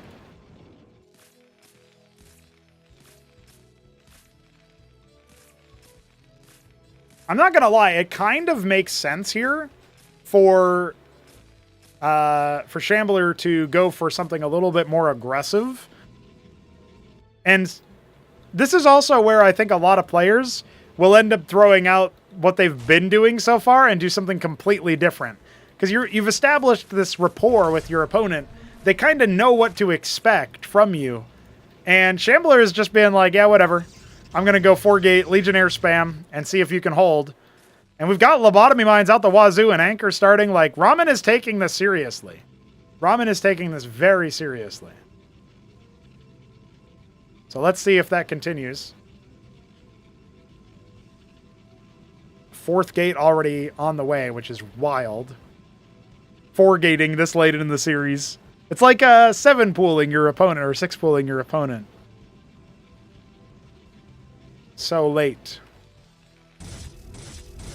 Well, he sees that there are indeed more Legionnaires. And he's got 2 Vultures in the anchor. I don't really like Vultures versus Legionnaires, personally. I prefer the hit scan attacks and such, but first mine hit is good. He's got to watch out for the subsequent ones because, yeah, just play around the range, slow them down. If you can prevent them from ever getting onto you, the Vultures are a lot better. Well, he ends up losing one of them. No more mines. But the Vulture count is way too high now. Oh, boy. Oh, boy. All right, hold on. It's not over yet. We got a starport or star pad on the way. Legionnaires can try to suicide into the Vultures, and this is what I was talking about when they can actually get on top of them. Every time they teleport, the projectiles that are already mid-flight miss and do not do damage. So Ramen is playing with fire by getting so close. He's lost a lot of his kill pressure, it feels like. 4-gate Legionnaire spam with no Vespene being harvested from Shambler. He will break him here, or he will lose the series. It is a gambit. Oh, no, the Vultures decelerate. This might be the end of it. Remember, we don't have any more mines left. Ramen's got to place it immediately. That's a big stun on 4 Legionnaires in the back. Separates the pack. He needs to get more mines out. He hasn't been using them. Now, he'll gladly one-shot these incoming Legionnaires. Shambler ends up dropping 3 for free. Now starting to filter in Zealots. Now starting to spend some Vespene, harvest some Vespene to begin with. His Gateway Ball is going to develop. And with no time for add-ons, Ramen goes for the Cyclops drop. If he can keep holding with the Vultures, keep pressuring with the Vultures, he can do damage with the Cyclops. He can gut Shambler's limited economy, down 5 workers. One of them not mining for Ramen, admittedly.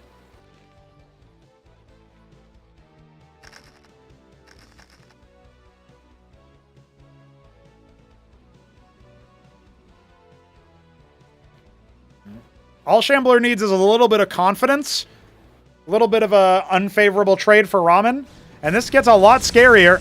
like this alone might pull the trigger on Shambler attacking forward, but he does not. He bides his time. And that's not what Ramen wants. Ramen wants Shambler's army to be down the ramp. Otherwise, his drop may not be able to do that much damage. Waiting for the next round of Cyclops. Actually, the next round isn't coming.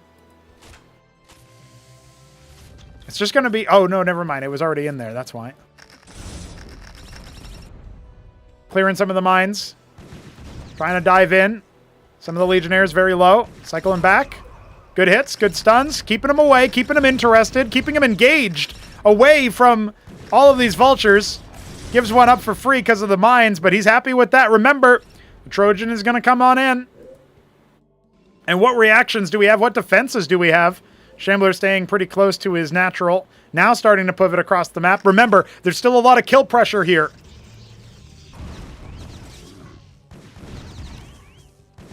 And not that many mines. Oh, you can see he's kind of leading him, baiting him into it. And here we go. The Cyclops onto the Dracoden. That's not really the target you want. Scoops him up. Oh, only one of them gets scooped up, though. He kills one of the Dracodens. The Warden not quite there. He needs to cycle over to where the Scribes are, and Shambler is not moving. Not moving from his perch. We got more Cyclops where that came from on the defense. All the Scribes are so stacked up. Oh, my God. It's so close to being a catastrophe. Resets the worker count a little bit.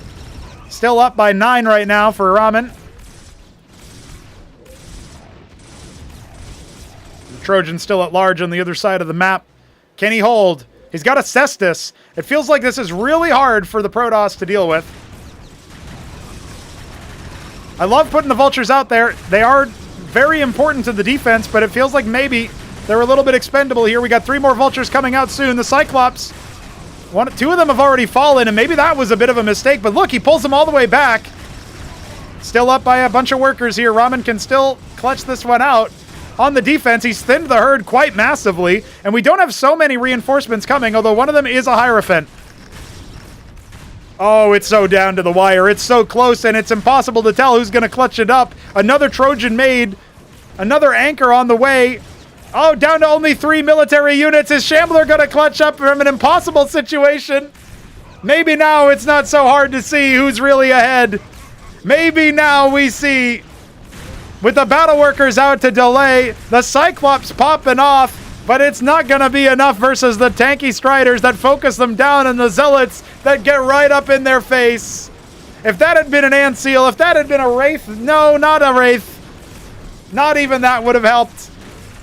The kitchen sink throne, Ramen catches and collapses underneath it, and Shambler will move on. Unbelievable scenes as he clutches up versus Ramen, but that second anchor is not enough.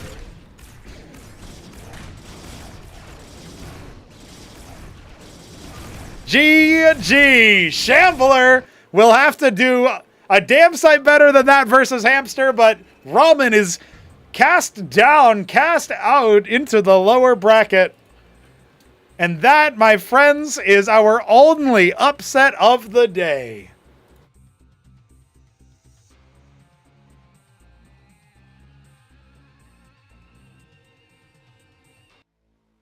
A lot of these games were so damn close. A lot of these games could have gone either way. I would say Serenity was probably the most convincing win for TopRamen, but even then, he did struggle. Even then, it wasn't exactly clean. And man, oh man, I was not predicting that outcome at all, but they were some hype games, especially that last one.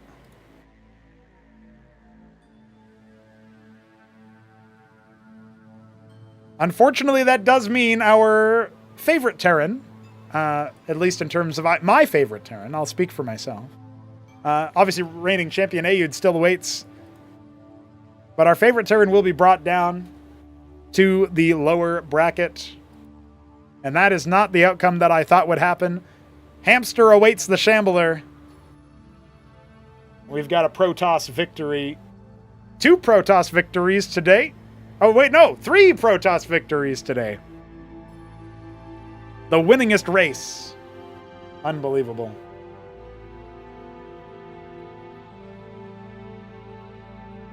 Guys, that is a wrap for the round of 12. Across 3.5 hours, we have seen 4 series of Cosmonarchy. And while the first 3 were one-sided, wild affairs in the micro department, the last one was neck and neck. And there's still time for everybody pictured here to place well, to do well. But I gotta be honest, those quarterfinals matchups might seem a little bit one-sided.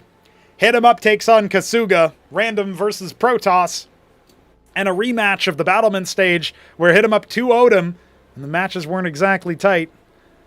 Jakulangski faces AUD64, the reigning champion of Acropolis. That will be a TVZ to be remembered, and honestly, that one could go either way, but I'm gonna have to say AUD should be able to take that one 3-1, or maybe even 3-2. And of course, Krankendow, the guy who I think will make it into the grand final over AUD64, so of course I have to take him over Neblime, but Neblime is so hard to bet against in good conscience. And he will be an exciting player to watch, PVZ. Already took out AOT, and it didn't look that scary. Besides that first game. That first game was pretty wild. And of course, Hamster and the Shambler. A tale as old as time. But this one should be a much more one-sided affair than the last time they met.